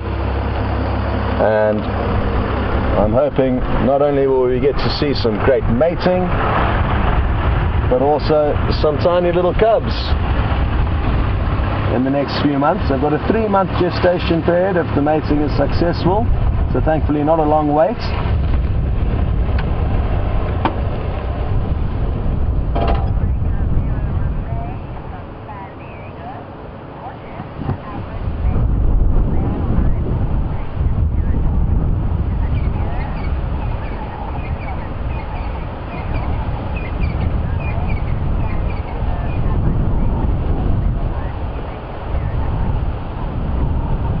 I've been mentioning a lot about lion turmoil that's been going on in the area, and possibly haven't been very accurate into the new viewers as to what exactly is going on. But basically there's a coalition of 5 young males. They're about 4.5, 5 years old now, and they've come into the area and chased away 2 bigger, older dominant males called the Matimba males. And it's not uncommon for young males to come through and stamp their authority and chase off older males. And Renee in San Diego has asked a good question on that topic. She would like to know, how long is the average time that a coalition of males will be dominant in any given area? Is it months or years? And it's usually around 4 to 5 years. That would be the average time that lions would be dominant over a given area. Over that 4 or 5 year period, there may be peaks and troughs in terms of how many lioness their territory will encompass. But from about 5 years to 10 years of age is when male lions will be at their peak. Obviously at 10 years they're beginning to pass their sell-by dates a little bit, and that's when younger coalitions could come through and chase them off. Even then though, once they are chased off, they'll still be dominant, possibly though in a just smaller area with maybe only one pride of lioness, and it sounds like that's what's happened with the Matimba males. They've moved from their initial territory, which is this area, to the southern parts of the Sabi Sands, and they've set up shop there. They don't seem to be getting trouble from any other males, and they've also acquired one pride of lioness. So you'll probably just find that even though they are losing strength and therefore territory, they still are dominant, but just not in a very big area.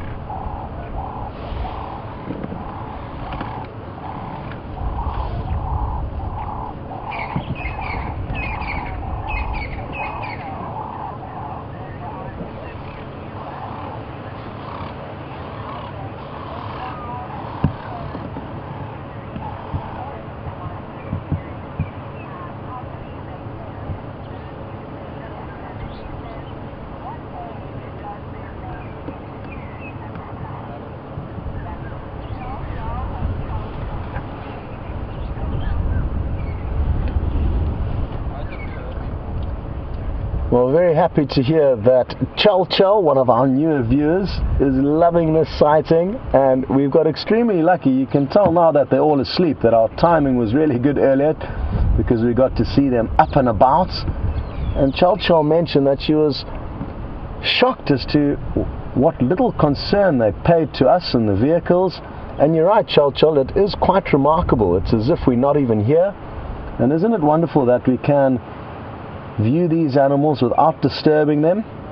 And the reason why it is like that is quite simple. Over many years, probably 40 years now or longer, the Sabi Sands has been a photographic destination, and because we don't harm the animals or interfere in their lives at all, we don't feed them, we don't hurt them, we don't harm them, all we do is look at them. Over the generations, the lion, and especially the leopard, who are usually very shy and secretive, have become relaxed with the vehicles. And you can often drive into a sighting when they're all asleep and they don't even lift their heads to acknowledge you. So we're extremely fortunate. Don't be fooled though, they are still wild animals, and their response to us when we are on foot, when we're trying to track them down on foot, can be very different. Most of the time, animals of all shapes and sizes will run away from us. That includes the lions and the elephants, but occasionally they will feel the need to charge you and assert their dominance, or they may feel threatened and feel like attacking is their best solution. And if we were to get out the vehicle now, you'd see either a charge or the lions running away, neither of which we want. But it's important just to let you know that they are still completely wild, and it's just from a young age, when they were little cubs, they would have been seeing vehicles, hearing vehicles, and that's why they have begun to accept us as kind of, I guess, part of the furniture out here. And another thing Chal was interested to know is, when will young lions' manes start to develop into big and beautiful ones? And anywhere from 4 to 5 years of age, like the Birmingham Coalition of Male Lions that you'll hopefully see in not too long, in the coming few weeks. They should spend some more time on our property. They did skirt straight through Juma last night, it sounds like, according to the tracks. But those 5 young males are really coming into their prime, and just under 5 years of age, they still haven't got to a big mane yet. So it's not quite fully developed, and I guess therefore an age that it would be developing to full size would be around 6 or 7. But just like humans, age and growth and development will vary slightly between individuals. And obviously genetics also plays a big role in that. Some males will have very dark manes, other males will have lighter manes. and some will certainly be more big and impressive than others. So these youngsters here that are probably around 1.5 or 2 years of age have still got a long way to go, lots of growing in both body and in mane size. What I'm thinking of doing is going and taking a closer look at where this buffalo could be. I'm just going to drive up in the general direction of where I can see some vultures, and we'll see if we can work out what is going on there. Tibbs, well done on your first little session behind the camera there. And there's a lot going on when being on camera. I must let all of you guys know there's a million things to think about. And even though Tibbs is an experienced cameraman, most cameramen who arrive here have got not too much experience in exactly what we're doing. It's a very unique operation, this, the fact that we're live. There's no time to rethink shots. You've only got one attempt at it, along with many other variables, makes for a lot going on, and I think he's done a great job starting off.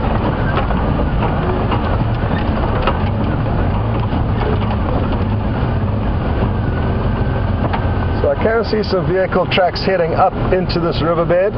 Let's see how far we can go. I'm not sure where the buffalo is.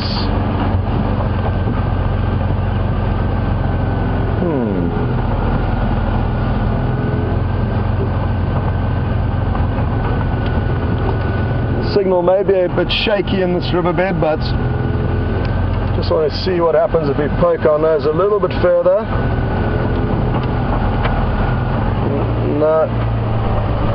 Not looking promising here. The vultures sadly flew off. They were just up to our left here. I can smell, it's a lot of lion dung that I can smell, so I don't think I can smell the actual carcass, but the wind is swirling around in all directions. So hard to tell where this dead buffalo could be.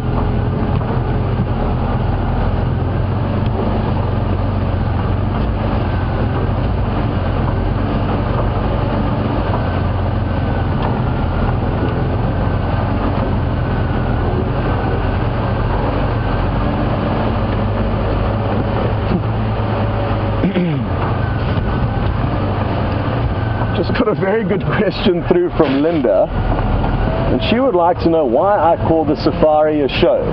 And Linda, your guess is as good as mine. I should just call it a safari, but I've slipped into a bad habit of calling a show, so please feel free to slap my wrists whenever I do that, because it doesn't really make too much sense, but it's something that I've started doing and something that I'd like to try and stop doing.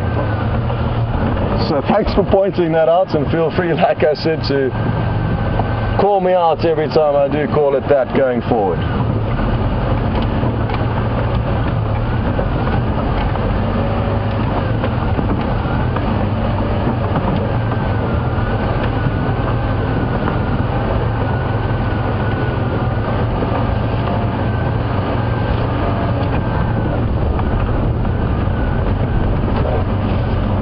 Shoots up into one more area and see if we can't have another view down into the riverbed, or find out where this other lioness is. There's one lioness missing, and while we make our way up there, I can answer the question from Virginia, also on the topic of lioness, and she's interested to know, within a pride, will it just be one of the lioness that are the most dominant? And yes, there is typically one who is the oldest or biggest and strongest and most experienced, and she will be the one to get the rest of the pride on the move.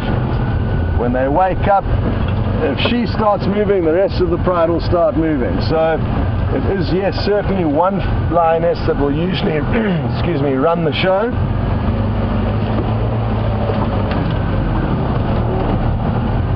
But like most things in life, there will always be kind of changes and slight differences between different people or animals, and what you may find is certain prides may have a number of older dominant lioness who collectively make decisions And it's not always going to be a set, hard and fast rule.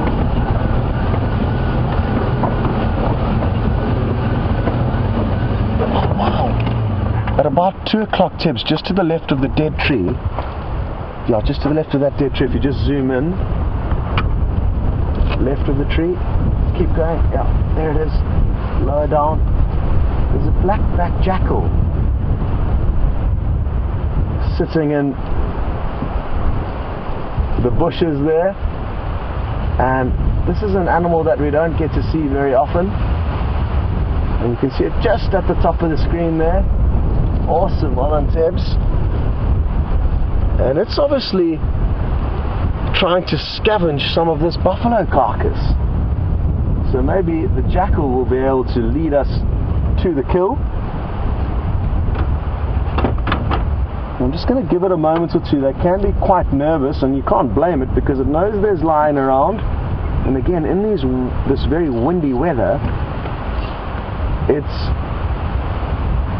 not going to be sure whether the rustling it can hear or any lions approaching it. Lions will kill jackal and any other predators that they can get their claws into.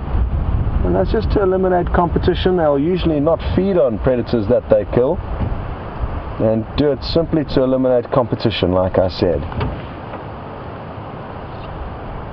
And you can tell that it really is very nervous, with its ears pivoting from side to side, just making sure the lion's not creeping up on it.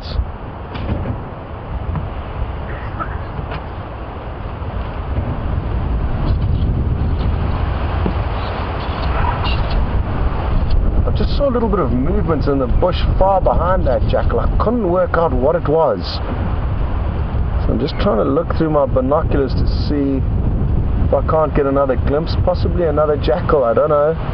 It was just a flash of movements,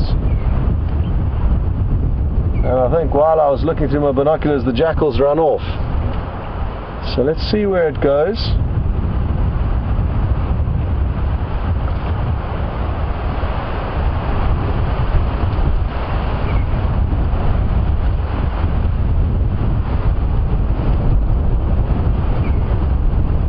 Now, I think it's a black-backed jackal. I must just be careful and make sure that it's not actually a side-striped jackal. I'm just going to try and reposition ever so slightly.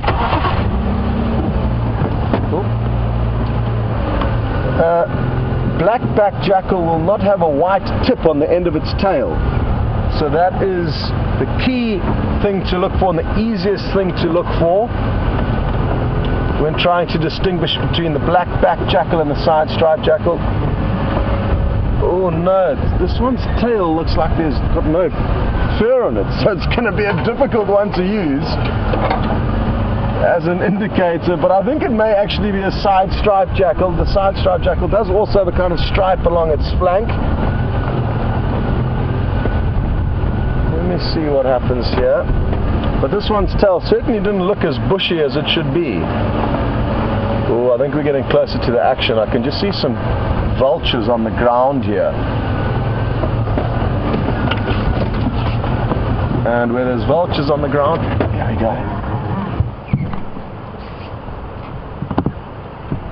The jackal just ran off, but the vultures are there. There they are, a few big white-backed vultures. They're probably too heavy to fly, filled with buffalo meat, and that's why they're running along the ground. Where is this carcass? Hopefully not too far away. I think I can see a large grey mass ahead of me, which could be the buffalo. No, that's just a fallen down tree.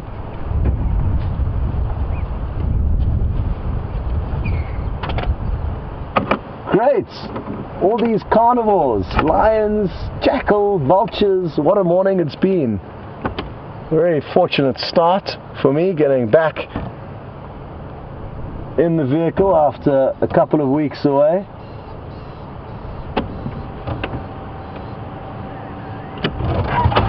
Just gonna creep forward and see what lies up ahead. It'll be wonderful if we get to see some vultures actually feeding on a carcass, something we don't get to see very often.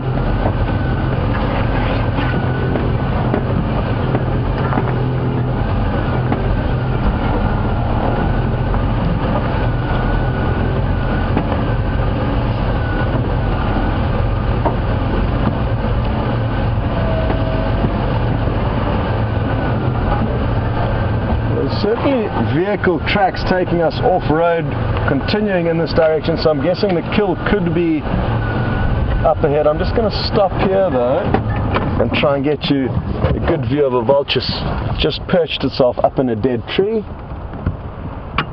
Look at those beautiful clouds in the background, and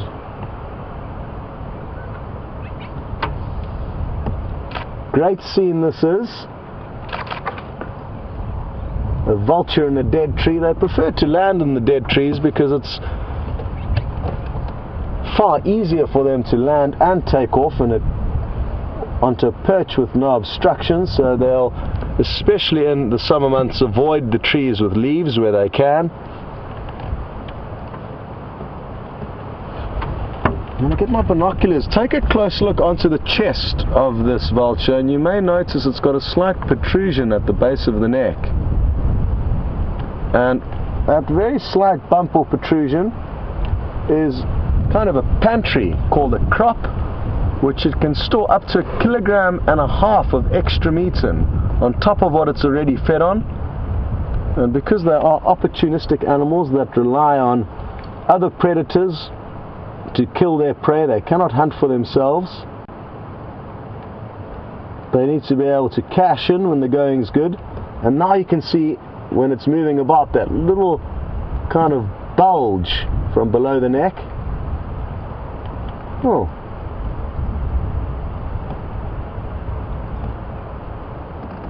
And it's probably got a lot more cleaning that it needs to do after rummaging around through a buffalo carcass. I hope we get to find out where exactly it is. I'm guessing it could be down in this riverbed somewhere close to us here.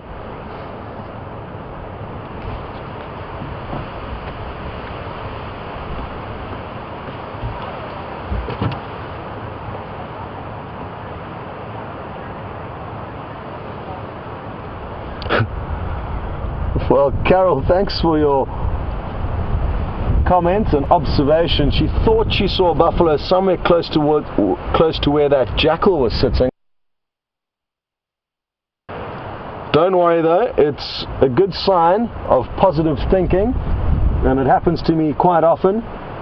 When you are hoping to see something, your brain can twist and contort random inanimate objects into whatever you want it to be. And I'm guessing that's what happened to you over there. Okay, well, good view of that vulture, but I do want to continue snooping around to see if we can find out where this carcass is. Who knows what will be happening at the carcass itself.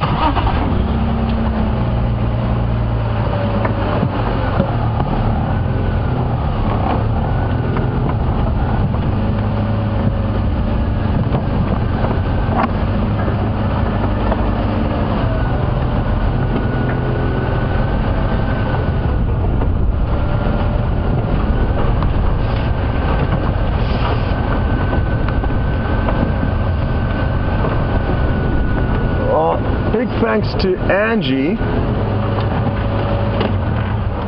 who's just sent through a message saying that the buffalo was deep into the riverbed, so I don't think it's going to be possible for us to view. Oh, don't go! Well done though, Tebs, at least he got the vulture flying off. We were so close to it.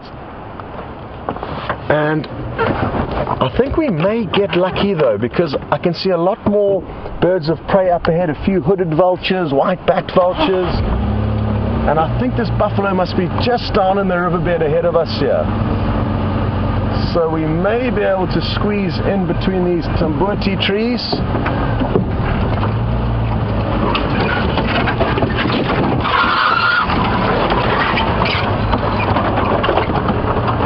All good.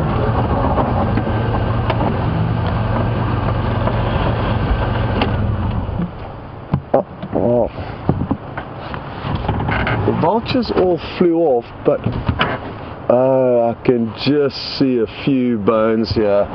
Let me see if I can creep forward a bit. Oh, there we go. We've got a great view of a vulture there again. Well done, Tebs.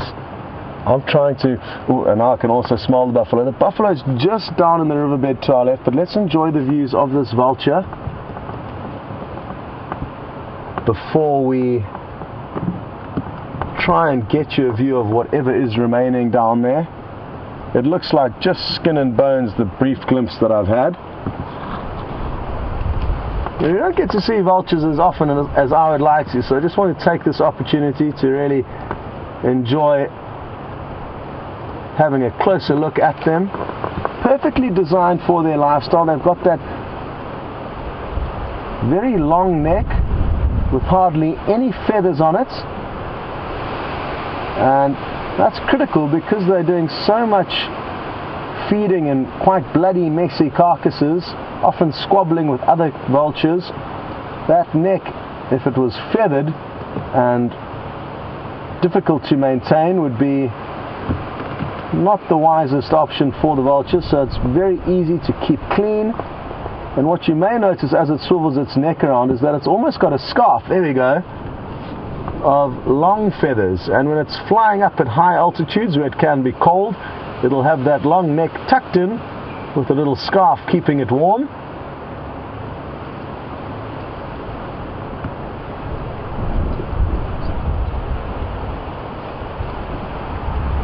Now this vulture is the white-backed vulture. It's kind of the middleweight category of the vultures we get out here.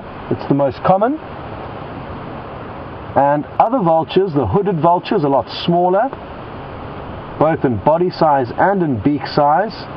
And then we also get some that are slightly bigger. So they all occupy slightly different niches. Some will be like the hooded vulture, designed for feeding on all the leftovers once the other bigger vultures have consumed the easier to get chunks of meat. And then the hooded vulture can come in with its very small thin beak to make sure that nothing goes to waste.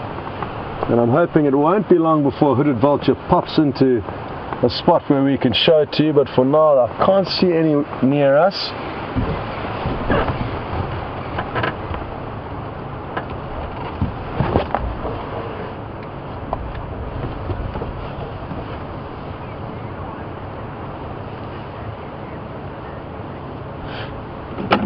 What I am going to do is I'm just going to try and creep forward a little bit. I really do want to show you the remains of this buffalo carcass, and I think we may just be able to sneak in a view.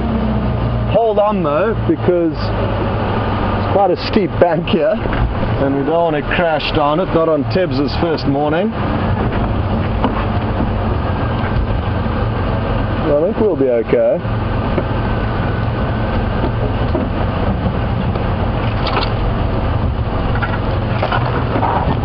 Okay, that should do for now.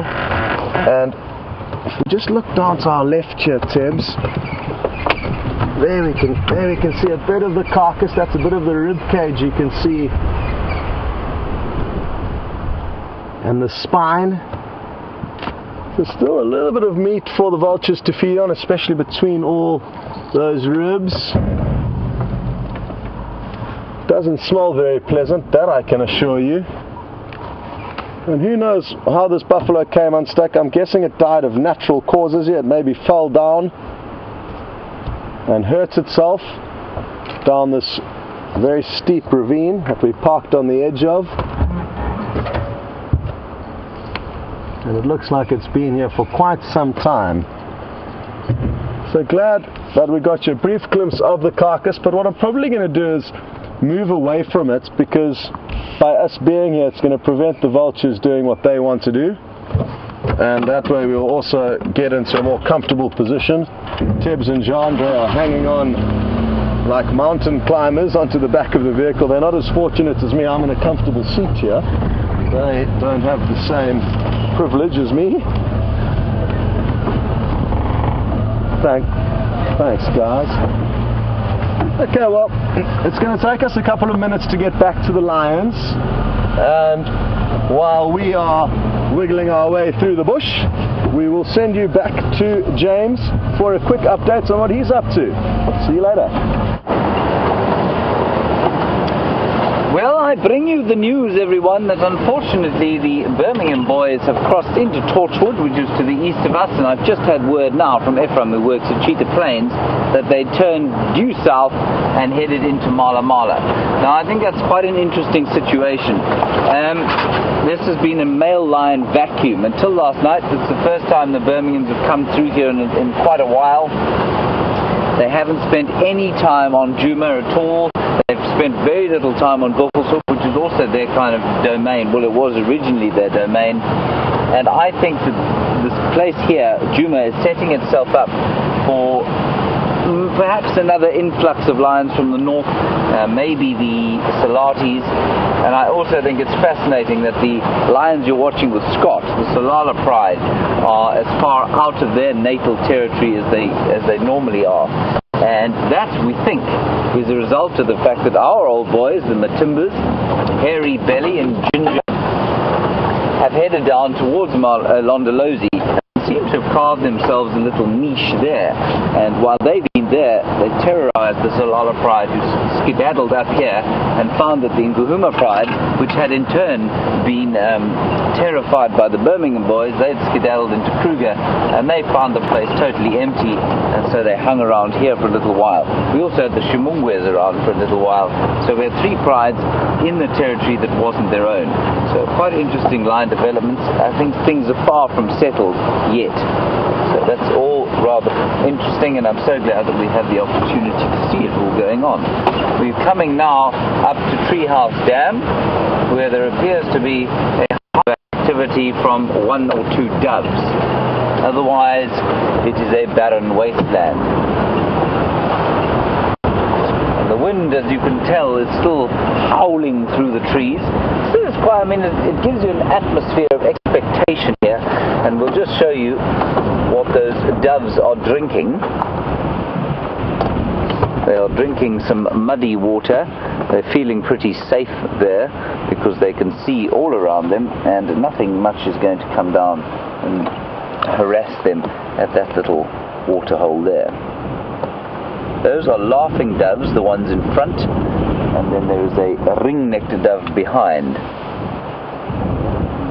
You don't often see those laughing doves sitting like that. I think they look pretty confused, and I think that's because the weather is so very unseasonal for this time of year. To have a cold wind like this blowing through in November is very odd. So we had a question yesterday about climate change, and I said that I thought it would be I thought it would be leaping to huge conclusions trying to say anything about climate change, based on your feelings around the area, because the weather here is so variable by default. But maybe this kind of unseasonal weather is something to do with climate change. Who knows? Right, let us continue. So, there's some very pretty flowers here, which I'm not going to be able to get them, am I, VM, without causing myself a real accident. Hang on, let me see. Because they're white, and so because they're white, I think they'll probably smell rather delicious. So while Scott is going to the lions, which definitely do not smell delicious, especially when they've been around a kill, which they've eaten, a rotting piece of buffalo flesh, you'll find the aroma around where Scott is standing very different to the one around here. Liam, can you see me? Yeah. I'm not going to reach these things, am I? No. No. I don't even think Brent will reach them. No. Okay. Sorry about that, everybody. I thought I might be able to bash one off so that I might smell its sweet aroma, but no, not going to happen. I'm trying to look what it is. I don't actually know what tree it is. I'm trying to get a sample at some stage. Right, never mind, we'll try and find some other flowers as we go. The lilies have come out, the crinum lilies, and they smell spectacular. Okay, that was exhausting there. It was a very long walk. and down that hill. Phew. They look like jasmine, yes. They are not. I don't think we get any indigenous jasmine around here. I suspect they will smell like jasmine though. White flowers often do.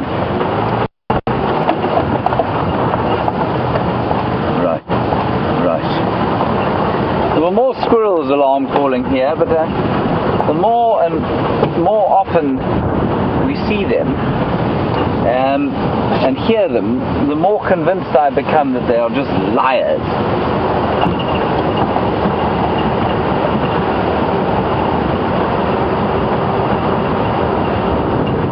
So we were chatting about water a little earlier and great worries of the drought and what it's going to do to the animals out here. And Eddie, Abby, you want to know where that fresh water at the Juma Pan comes from? Eddie, it comes from a borehole in one of the drainage lines. So there's a drainage line. You've probably heard us mention the road Philemon's Dip or Philemon's Cut Line. There's a drainage line there, and they've sunk a borehole or well down there, and there's a pump there, and the pump then pumps it all the way there. It's quite far. It's probably about 1 kilometer of piping. And if it gets really, really dry, the elephants will actually feel where that pump goes and they'll pull it out. So it's a borehole that's pumped. Here are the squirrels alarm calling, and there's a nyala. Ooh.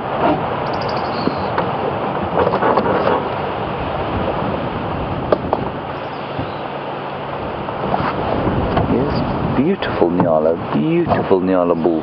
And you can also hear, I don't know if you can hear this kind of sound. There are some dwarf mongoose right next to us. They're hiding in their little nest, well, in their burrows.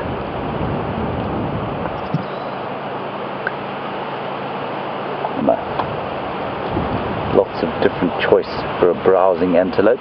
They of course are browsers, not the grazers, so they don't eat grass. Oh, no, he saw us. This little mongoose stuck its head out. We'll just put the camera on the burrows, and I'm going to try and call them out with a kind of a swizzling sound. And they're in this little kind of termite mound here. It's not a big, not the kind of termite mound that you're used to seeing, the huge ones. It's called Odontotermes, and one of the little mongoose stuck his head out took one look at VM and disappeared back inside. So what I'll do is make a quick noise and see if we can't pull them out.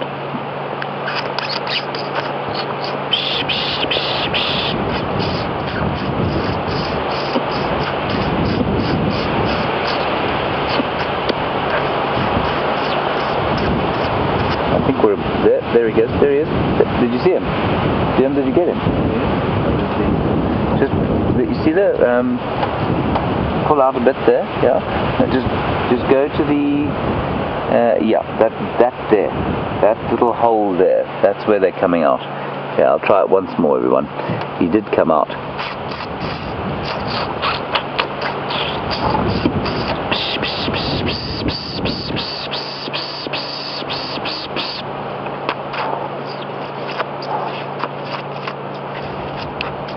This is very embarrassing.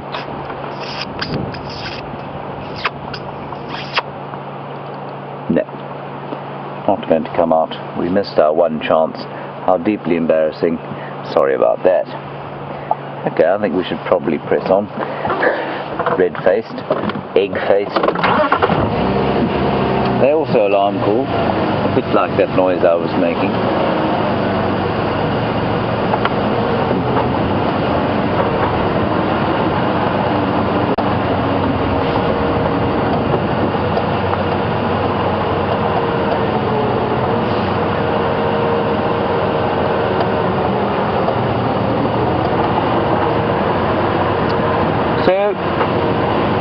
I'm sure many of you new viewers are wondering about the rhinoceros and plight, and perhaps if we get them here and why we don't show them if we get them. And Jeffrey in Texas, you want to know if, you know why we don't show them to you, but do we see them and how often? Well, we see them fairly regularly. I think they're a little bit scarcer than they used to be, probably because they're a bit more nervous and because we don't actively track them, so they've become slightly less used to the vehicles. But everybody, the reason, if you don't know why we don't show rhino, is because of the scourge of rhino poaching. And what we don't want is for anybody, I think it's highly unlikely that any potential poachers will be watching the show and therefore be able to pinpoint the accuracy of a rhino location from watching the show. But just in case that might be the case, we don't show rhino. So there are rhino around here, not quite as many as there used to be, unfortunately, but that's why we don't show them. So sorry about that. Sometimes you can get an idea from it. When the other day we saw one came walking onto the road, and I totally instinctually behaved like a 3-year-old or 2-year-old who thinks, you know, when a 2-year-old thinks if you can't see him, or if he can't see you, you can't see him, and they hide like doing that, like that. And I did that. I hid underneath the dashboard when I saw the rhino, which is of course a totally ridiculous thing to do. And the rhino looked and then walked across the road. The camera went pointing into the sky. So sometimes you will notice when we've seen them. Other times you won't. Other times it will be very confusing. Anyway.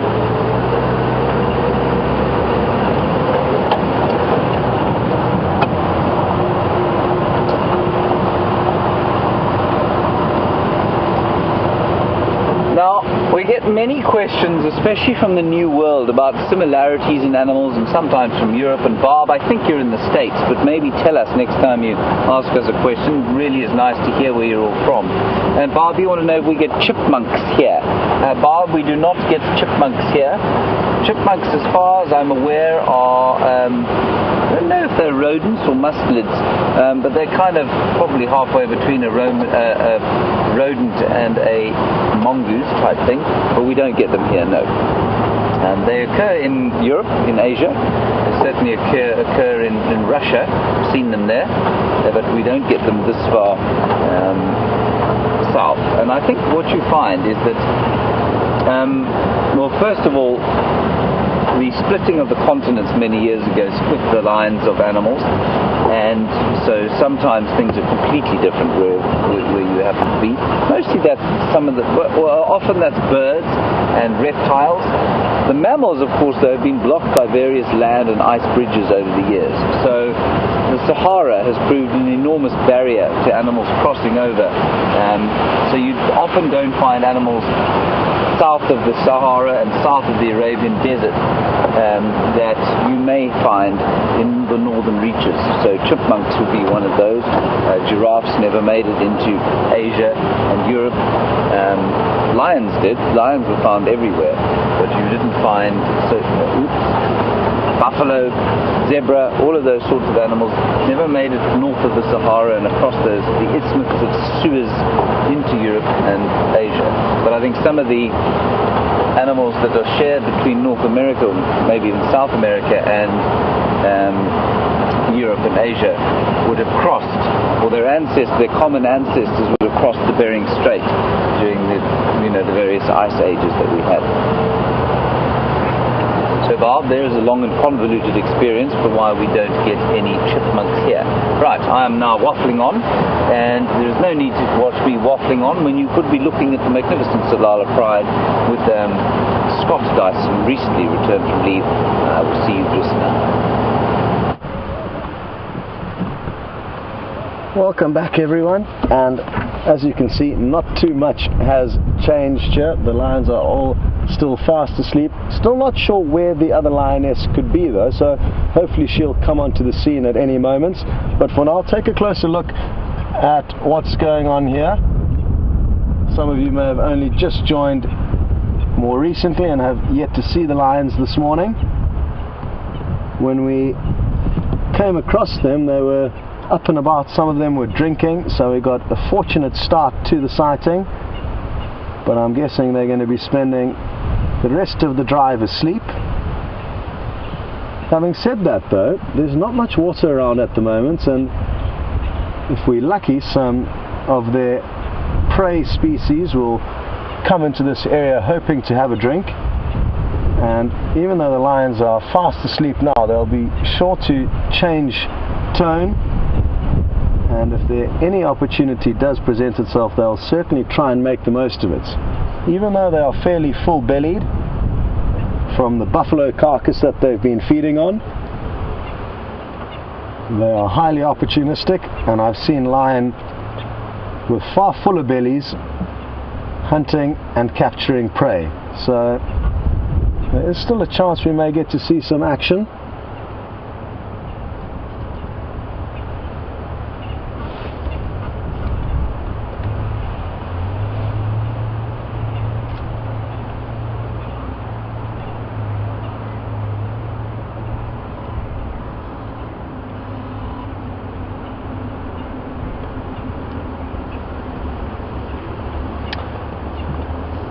Hello to Jen, who's watching all the way in Idaho, and good to have you with us. Jen's asking whether or not these 3 young males are a similar age to Junior, a young male in the Inkohuma pride of lions. And Jen, no, they are probably about a year or possibly even a little bit more than that younger than him. And another question that she asked is that if they were the same age as Junior, shouldn't they be at the stage where they will be getting kicked out? And yep, Junior has overstayed his welcome, you could say, in the Inkohuma pride. He's lucky to still be running with them. But these young males within this pride have still got a year or so before they may start getting pressure.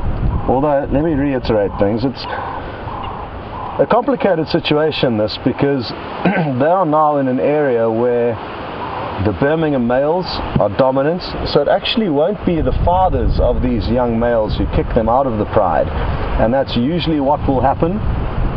Fathers of young male lions, once their sons get to an age where they will start becoming sexually inquisitive, the fathers will naturally chase them off, and they'll go off and set up a territory elsewhere. Not immediately, of course. It'll take them probably a couple of years running below the radar, trying to avoid big dominant males before they can set up their own territory. But in this case, it certainly will not be the fathers who chase these young males away. It's going to be the Birmingham males that will either kill these young males in a skirmish, which would be the likely outcome, I think, if those 5 big Birmingham boys did get a hold of them, or possibly send them running far away from here. So it's something that for these young males is unfortunate. They may be chased off earlier than they naturally would be if they were still in their father's territory. They've got a tough road up ahead of them. It's not going to be easy for them to reach adulthood at this rate. And even though they are quite big as the lioness within the pride now, they are by no means in the clear.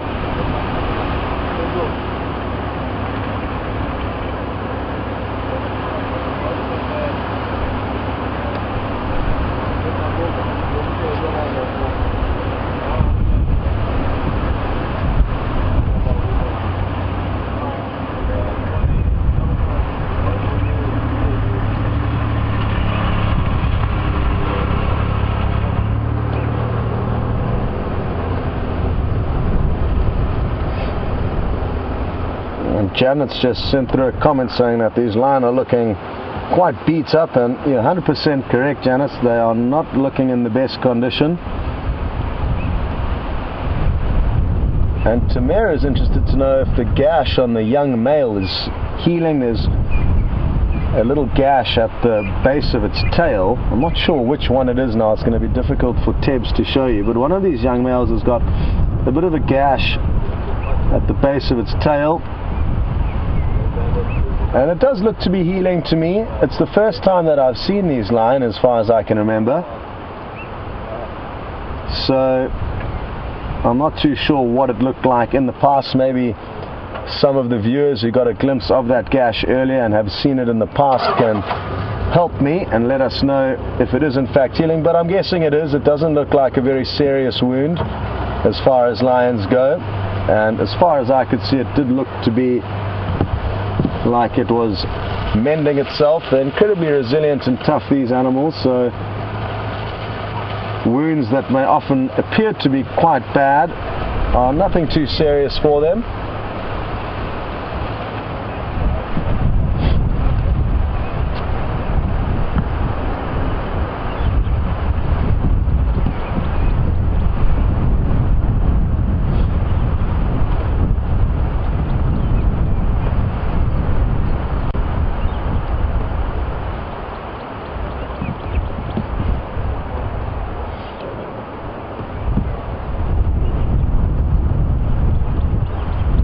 Well, hello to Mischian all the way in Dallas, Texas. Good to hear your name again. And thanks for sending your question through. Mischian's interested to know whether any of the animals will ever become anemic due to a high tick load. And not that I'm aware of, but it could well be the case. I guess if a tick load does get to the point where it is going to be affecting them that seriously, the animal, be it lion or buffalo or whatever it could be, has probably got other issues causing it to not be able to look after itself and remove those parasites from their body. But obviously, if the ticks are drinking enough of the blood, that is going to have very similar symptoms to an animal being anemic. But I'm not sure if there's a direct correlation of that working out. Good question though. If anyone knows more on that topic, please feel free to share it with us.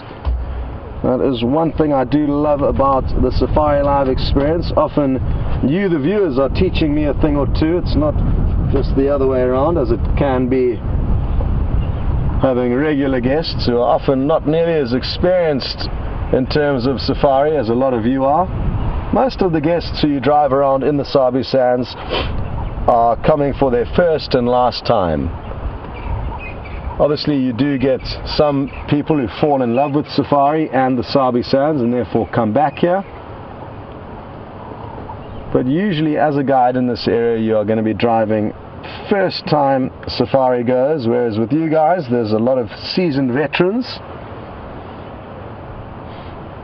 There's a little bird wading on the water's edge here, which I would like to show you. I'm actually having trouble identifying it, so maybe you guys can help me. But take a closer look over there and see if you can work out what it is. It's kind of at probably about 9 o'clock, just on the water's edge. I can tell you that it's a sandpiper. One of the 3 or 4 we get here, I'm not too sure, but they're really pretty birds. And take a close look at it, and I'm going to show you my book afterwards and then see if we can come up with the correct answer. Look at that tail bobbing. Awesome. Eating tiny little insects. I can't even see what it is it's feeding on. They're obviously very, very small.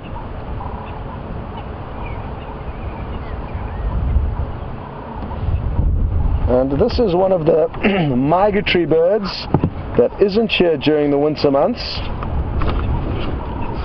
And it's remarkable how many birds do come in to this area. This one would have come from the northern hemisphere as far as Europe. It's a Palearctic migrant, meaning it migrates from Europe or northern countries north of Africa to us. Incredible that such a small bird has made it so far, and our bird population doubles in the summer months thanks to all these migratory birds. So now you've had a close look. One thing to take another close look at before I show you the different options in my book is a very slight eye stripe. And to me it looks like that very faint white stripe extends beyond the back of the eye, and that to me means that it is probably a wood sandpiper. But let me show you the different options and why it's difficult to distinguish between them. They all look very similar. So these three at the bottom are the three main sandpipers that we get here. The wood sandpiper, which is on the bottom right there, has this eye stripe that extends beyond the eye, whereas the other two do not. The green sandpiper has got a bit of an eye stripe, but it stops at the eye. And the common sandpiper has this kind of little white epaulets on the shoulder, which is clearly lacked here.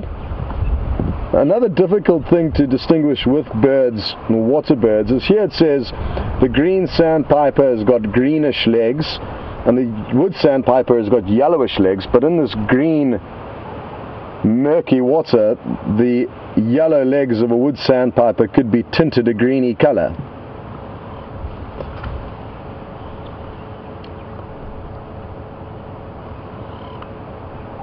So I think it's the wood sandpiper. This must be the individual. I think a lot of you will agree. You would have seen that little white eye stripe extending beyond the eye, but if anyone's got any other thoughts, feel free to let us know. Well, there's another pretty bird. Oh, that's just flown off from the water's edge. It was I've just forgotten the name of it, an emerald spotted wood dove. Shoo, I've been on leave for far too long, but thankfully kind of recovered there. Let's take a closer look at the lions while I regroup, who have not done anything while we've been looking at the birds other than possibly the odd ear twitch to get rid of flies.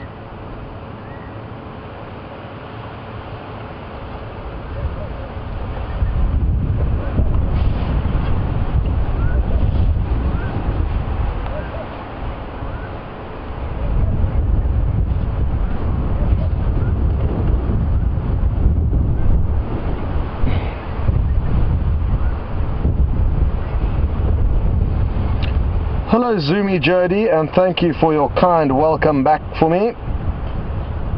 Zoomy Jody's interested to know if young male lions will ever join up with their fathers in a coalition. And no, it is highly unlikely that that will happen.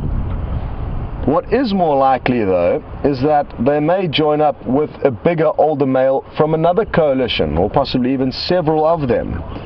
So that I know has happened. It's something that I've never actually seen before, but I have spoken to colleagues who have seen young male lions be adopted by bigger older males.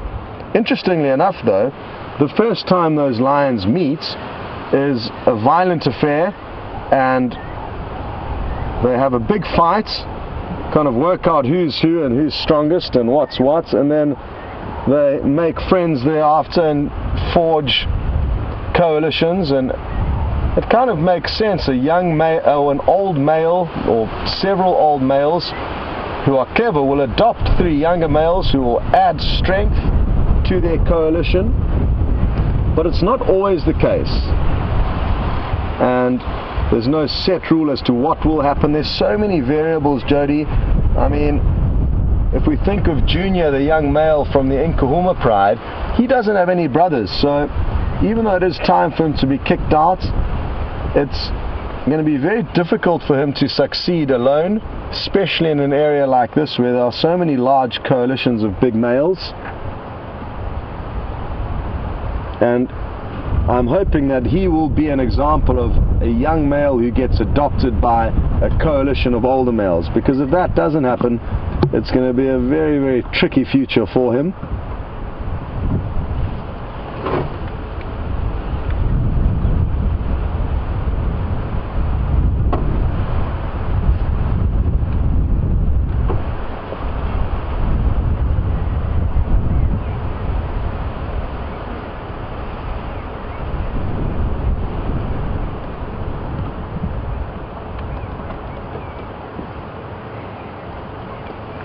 Oh, some action. But all this young male is doing is moving into the shade. The sun has popped out from behind some clouds and it's getting quite a lot warmer now. But glad we got to see that. A little bit more action from the sleepy cats. Huge thanks to Georgianne, who has confirmed that the gash on one of these young males does appear to be healing. He was apparently limping a while back, but he doesn't appear to be limping anymore, so he is on the mend, which is great news.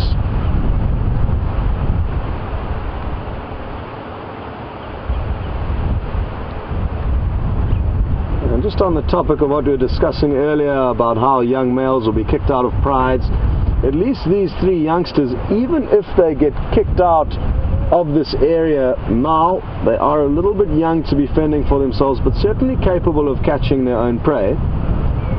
At least they'll have three of them together to help increase their hunting chances, as well as help defend themselves against other prides of lion that they may come across in the coming months and years. So they're in a far more fortunate scenario than young Junior, although we must remember that Junior has been kind of let off quite drastically by his fathers. It's abnormal that he's still lurking around. He has been seen attempting to mate with his mothers and sisters, but somehow is still moving with that pride.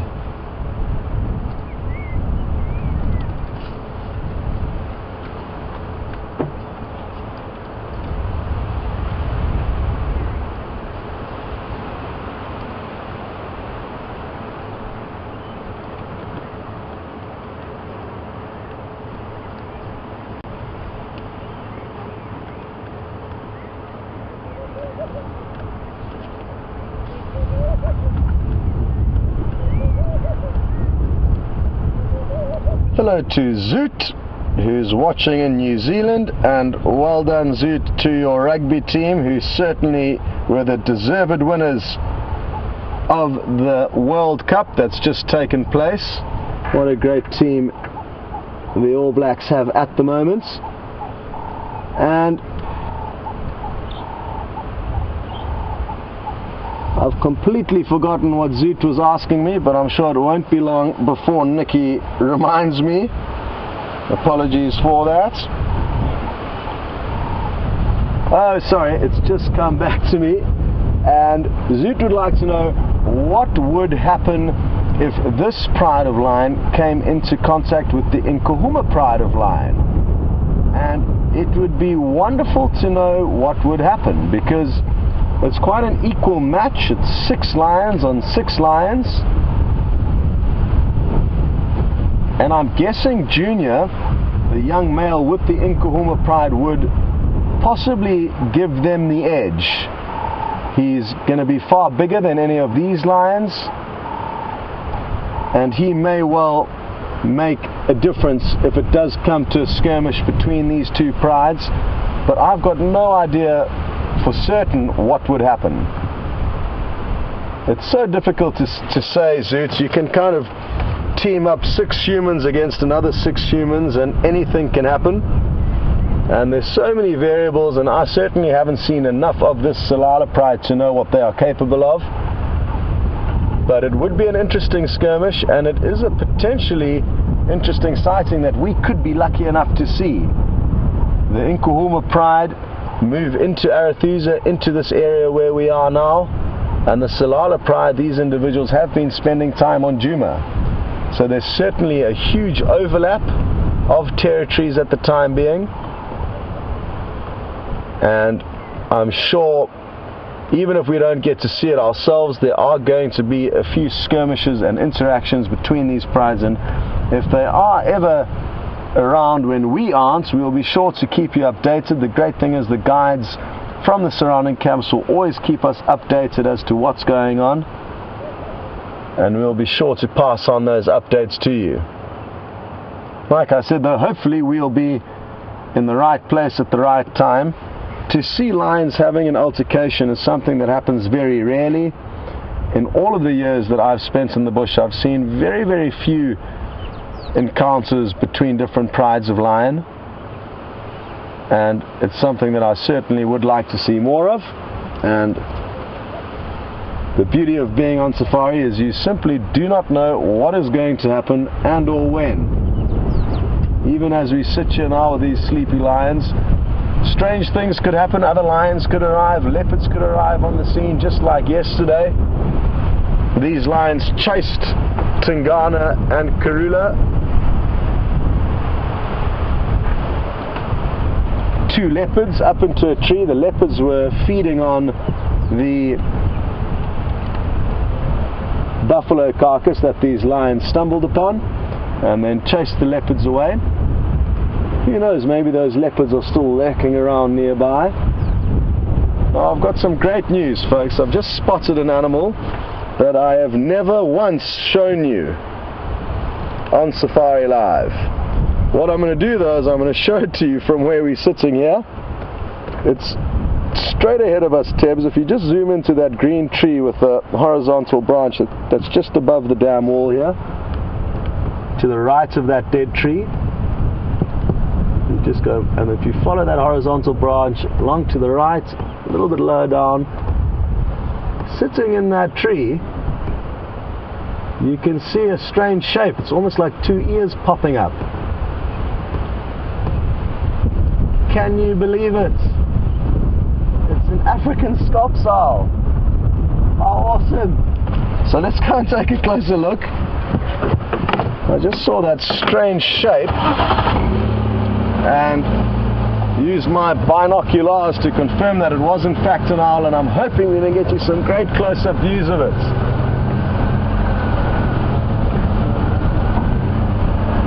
Get another scops owl called the white-faced scops owl, also in this area. But I'm just going to get a little bit closer before I pull out my book to show you the differences.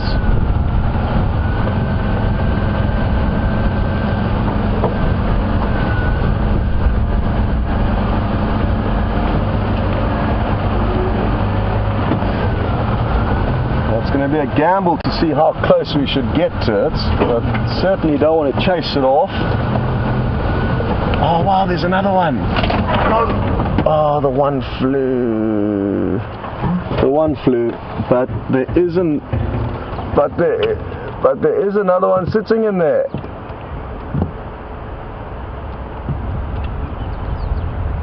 It's hard to see. I'm just going to stop here for a second or two. But you can see it in there, swiveling its head around. Sadly, the one that was perched out in the open on a clear branch didn't hang around.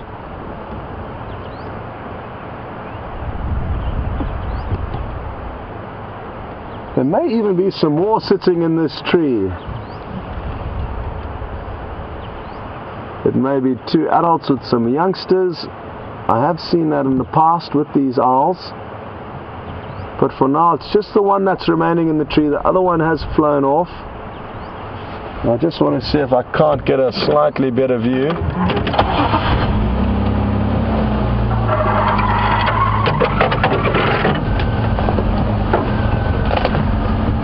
Oh, this is going to be tricky, but we're just going to go for gold.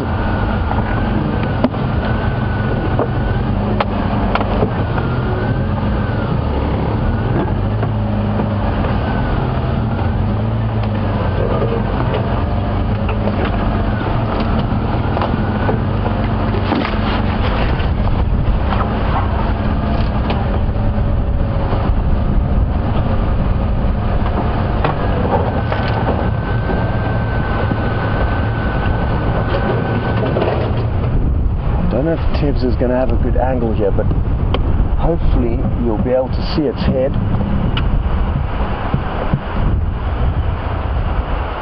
Yeah, it looks like we've got lucky. I don't think it's going to fly off. Look at how cool this is. No ways. Look at this. This is absolutely awesome. What a great view, and look at how incredible its camouflage is. Absolutely remarkable. Big eyes, keeping a very close look at us. I wonder where its partner flew off to. Hard to be sure. Probably not too far away. Well, I know a lot of you have been asking for us to show you the scops owl, and I'm not sure if Brent and James has had any luck in showing them to you. It was almost a bit of a competition we were having between us, because we hear them call so often, but so seldom get to show them to you, especially not during the day like this. So we have hit the jackpot. I'm just going to page through my book quickly and get you some images to look at once we're done.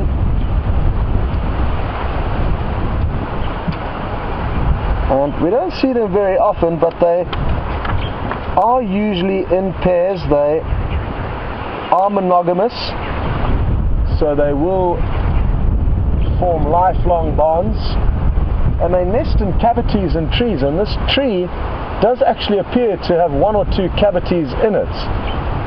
So who knows, maybe they've got a nest here. It'll certainly be worth taking a close look if we do return into this area this afternoon, if they are still around. Well, we've had some remarkable luck with predators today. Lions, jackal, vultures, and now this wonderful nocturnal predator, the African scops owl. And the call that I was talking about earlier is very distinctive.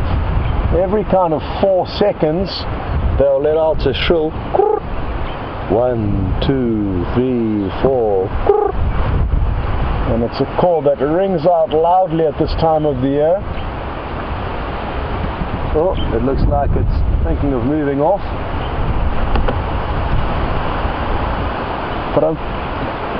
And you can see some great images of those very large talons. Look at that. Perfect for latching onto prey. Especially considering that they're going to be doing their hunting in pitch darkness. It's good that they've got large, powerful talons to latch onto whatever they are hoping to catch. These small owls, and it's maybe hard for you to get an idea of its size, it's probably only about 12 to 15 inches in height, so not a very big owl, medium-sized owl for this area. And they hunt all kinds of small prey, rodents, birds, little reptiles, amphibians. They've got quite a wide diet, as do most of the predators out here. And I'm actually thinking, because we have had a great view of it, before it flies off, let's rather leave it. And that way, hopefully we will have a good relationship the next time we come and try and view it. Don't go anywhere, Mr. Owl. We're just going to slowly back away. And it's still perched up there in the tree. Hasn't flown off, so at least one of them stayed. And we're going to get back into this position with the lions and send you across to James while we do so for an update on how his morning's coming along. See you later.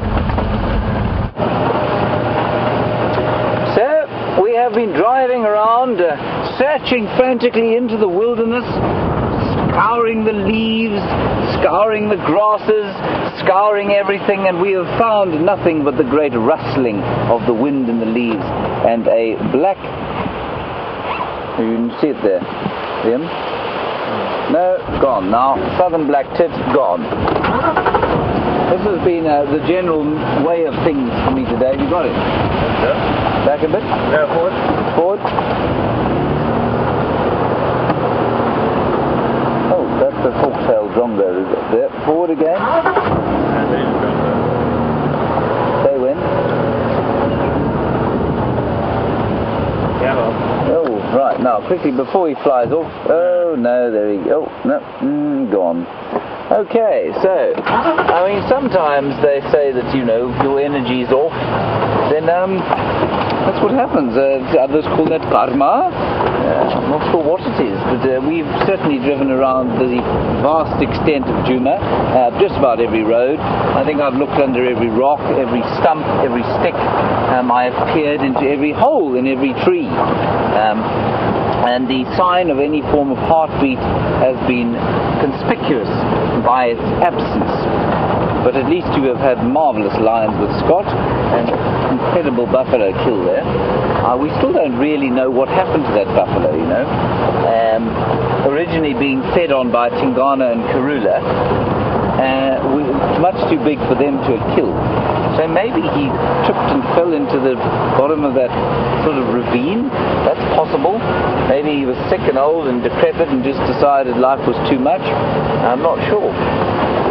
Certainly once the lions arrived yesterday, they'll make short work of it. And what many people don't realize about lions, of course, and I'm sure Scott's told you this, is that they are really the most effective scavengers out here. So although hyenas are maligned and known as the scavengers, they're excellent hunters, and lions often scavenge more than hyenas do. And if you go out onto the plains of East Africa, where you have those huge herds of wildebeest and zebra, apparently most deaths are caused naturally. So the predators kill far less than they actually scavenge off natural deaths out there, which I think is quite interesting, given the number of animals that there are. Also, of course, a Scops owl. We've been searching for one of those. Scott will now be able to claim the kudos for that. He's obviously come back feeling very inspired after his leave, because the universe has delivered in great abundance for him this morning. In fact, it's taken off my share and given to him, clearly.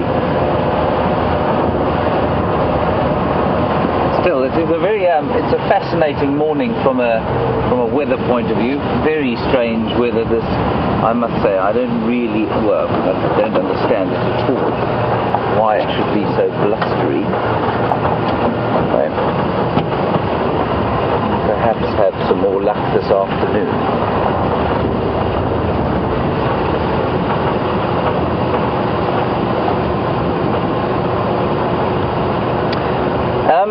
And I'm sure you saw that last little bit of water that there is in Bibbleshoek Dam. And Teresa, you maybe want to know why there isn't a camera there. There used to be a camera there. I think it was moved because it was quite far away from any infrastructure, and I think it was quite difficult to get to fix and that sort of thing. But there certainly used to be a camera there. I'm not sure when it was decommissioned. It doesn't exist there anymore. Yeah, there used to be one. I think there was a difficulty with getting signal from there on a consistent basis. But I think, that eastern section of Djuma at the moment is unless you do find the odd elephant there, in terms of general game and therefore in terms of the predators, they tend to pass through it. This area that we're in now, we're quite close to the camps, and on the western side of Djuma, where you had quite close to where you had those buffalo this morning, that tends to be, at the moment, a lot more rich in animals. There's some nyala. Look at that, everybody. Two ropey looking nyala. Oh, what a luck. Nyala cow. Hello, my girl. Thanks for coming out to see me. She obviously didn't get the memo about avoiding me. There's also a bull in there. We'll move a little bit closer and have a look. And you can see their amazing sexual dimorphism there as he comes out. So that's the bull. That, astonishingly, is the same species. Now, they're the only antelope that I know of that show that level of sexual dimorphism. In fact, they're the only mammal I know of that show that level of sexual dimorphism. I don't know if anybody can think of a mammal that does that, where the male and female look so completely different. Yes, I mean, you get a change in size, of course, male and female, and often males will have extra defense, like horns, or in the cats, a mane. But can anybody, perhaps, if you can think of a mammal that has this level of strange sexual dimorphism, please send through a tweet and tell us. I suppose the relatives of the Nyala, the bushbuck, also quite different, but nothing like this. I mean, the male is a totally different colour from the female. But there they are. That's Mrs. there, and Mr. behind, with his horns and his long shaggy coat, which will be excellent on a day like this, but I imagine he must get pretty warm in the summertime. Well, we're in the summertime, I mean, when there isn't a cold front coming through during the summertime.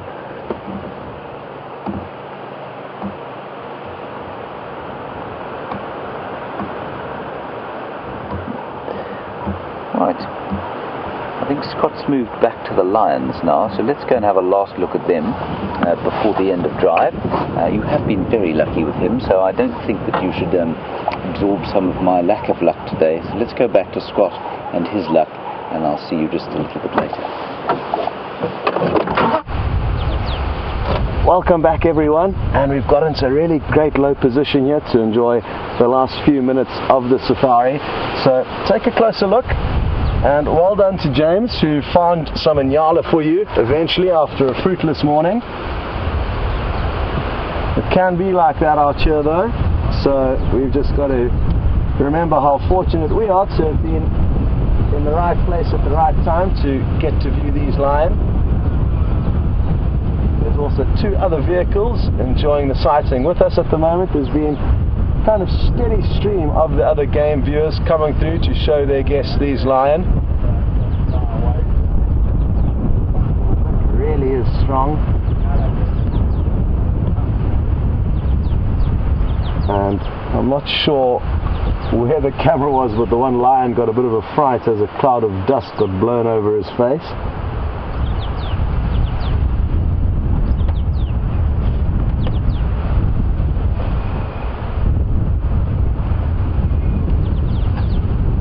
Cute, fast asleep. I wonder what he's dreaming about.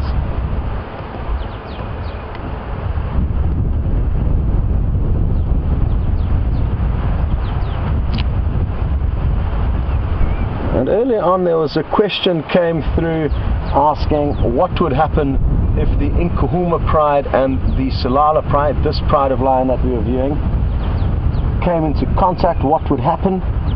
And thanks very much for the updates from Pretty Nightmare, saying that not so long ago there was some kind of a interaction between them, and this pride, the Tsalala pride, was sent scattering in all directions. And I'm not too sure exactly when that was, but it actually reminds me of a few weeks ago on Sibambili, before I went on leave. The Nkuhuma pride, I now remember, did actually chase these lions off. So for now, the Nkuhuma pride are dominant over this pride, but that could change. And if Junior does end up leaving the Nkuhumas soon, as he should, because he's getting a bit old to be hanging around with his mothers and his sisters, the Tsalala pride may then become dominant over the Nkuhumas, because they will lack the strength of Junior. So interesting times lie ahead,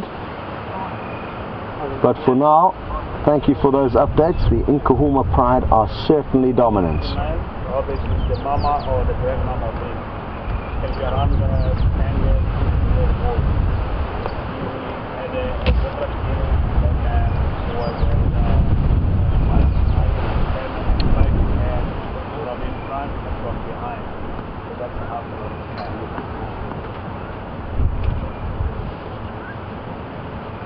Now Ginny's just asked whether I think that these lions could be absorbing a little bit of warmth from the earth that they are lying on, because it's quite chilly this morning. And earlier on, most definitely, they were lying out in the open hoping to warm up. And I've also noticed lions enjoying lying on tarmac airstrips in the early hours of the morning, again because they'll be nice and warm. But now they are trying to avoid the heat and are actually all in the shade. So they were all scattered about in the open a bit earlier on, and the only movement we've seen has been them moving into shady spots. And that's why at the moment we can only see two, the rest of which are kind of tucked away in the bushes, not allowing us the best views.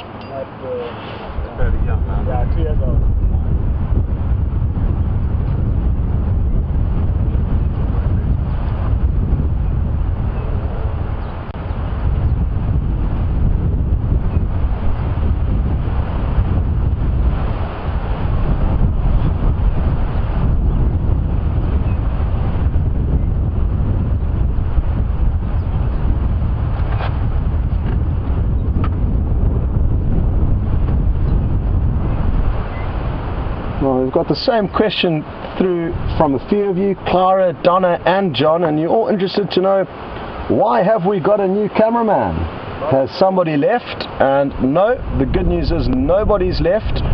It's just that with all of the new and exciting additions to the Safari Live show, with the drone, the safari tent where Hayden was for the last Nat Geo shows, plus the bushwalk, we simply don't have enough cameramen. So we did employ somebody just for a brief stint over the last TV broadcast to help out, and now Tebs has come on full time to make sure there's always enough cameramen. And thank you to all of your very kind remarks welcoming Tebs and commending him on his quick adaptation to this tricky form of filming.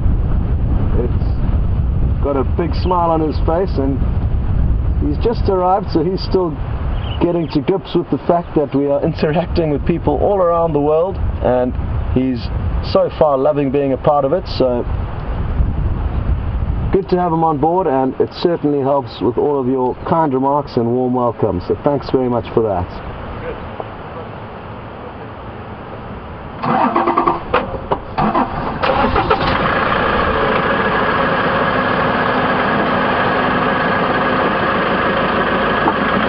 This male may think about moving shortly. He's just getting a little bit of sunshine.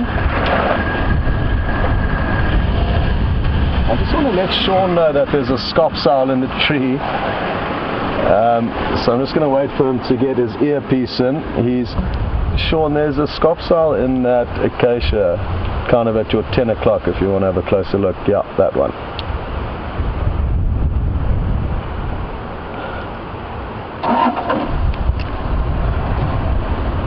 So just sharing some info with Sean on that special sighting we had on the Scops Isle.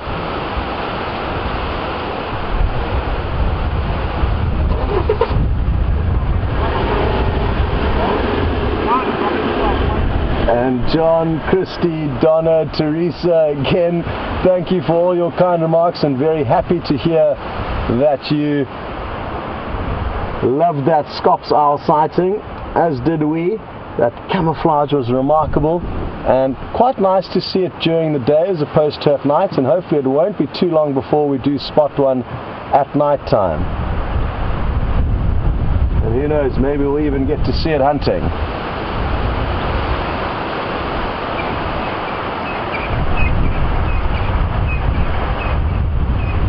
Okay, we're just going to rush you across to James, who would like to say goodbye and thank you, and then you're going to be back with me in a few seconds. We'll see you shortly. Well, everybody, our luck seems to have changed. We've got impala, we've got zebra, the sun is out. Pity that we have to say goodbye to you. Wonderful to have Scott back with his cheery personality and a spanky new beard. Nikki, of course, in the final control likewise. And we will see you this afternoon. A big thank you to Viam for his patience at my total incompetence at finding animals today. Sorry about that, Viam. But at least the sun's come out. We will see you this afternoon at 4 o'clock. Back to Scott and his lions. Bye-bye. Well, sadly, the safari has come to a close, everyone, so it's time to start saying goodbyes. We just thought we'd give you one last glimpse of the Tsalala Pride, and I'm guessing they're still going to be in this area this evening with good prospects. They probably are going to start moving, maybe do some hunting, so one of us will definitely come back here to follow up on what they're up to, and who knows what else will happen on the Sunset Safari. Anyway, you got to tune in to find out. I look forward to being there with you. I think James will have the afternoon off and Jamie will be back in the saddle. Thank you so much for all your very warm welcomes. Welcome again to Tibbs, and we'll see you next time.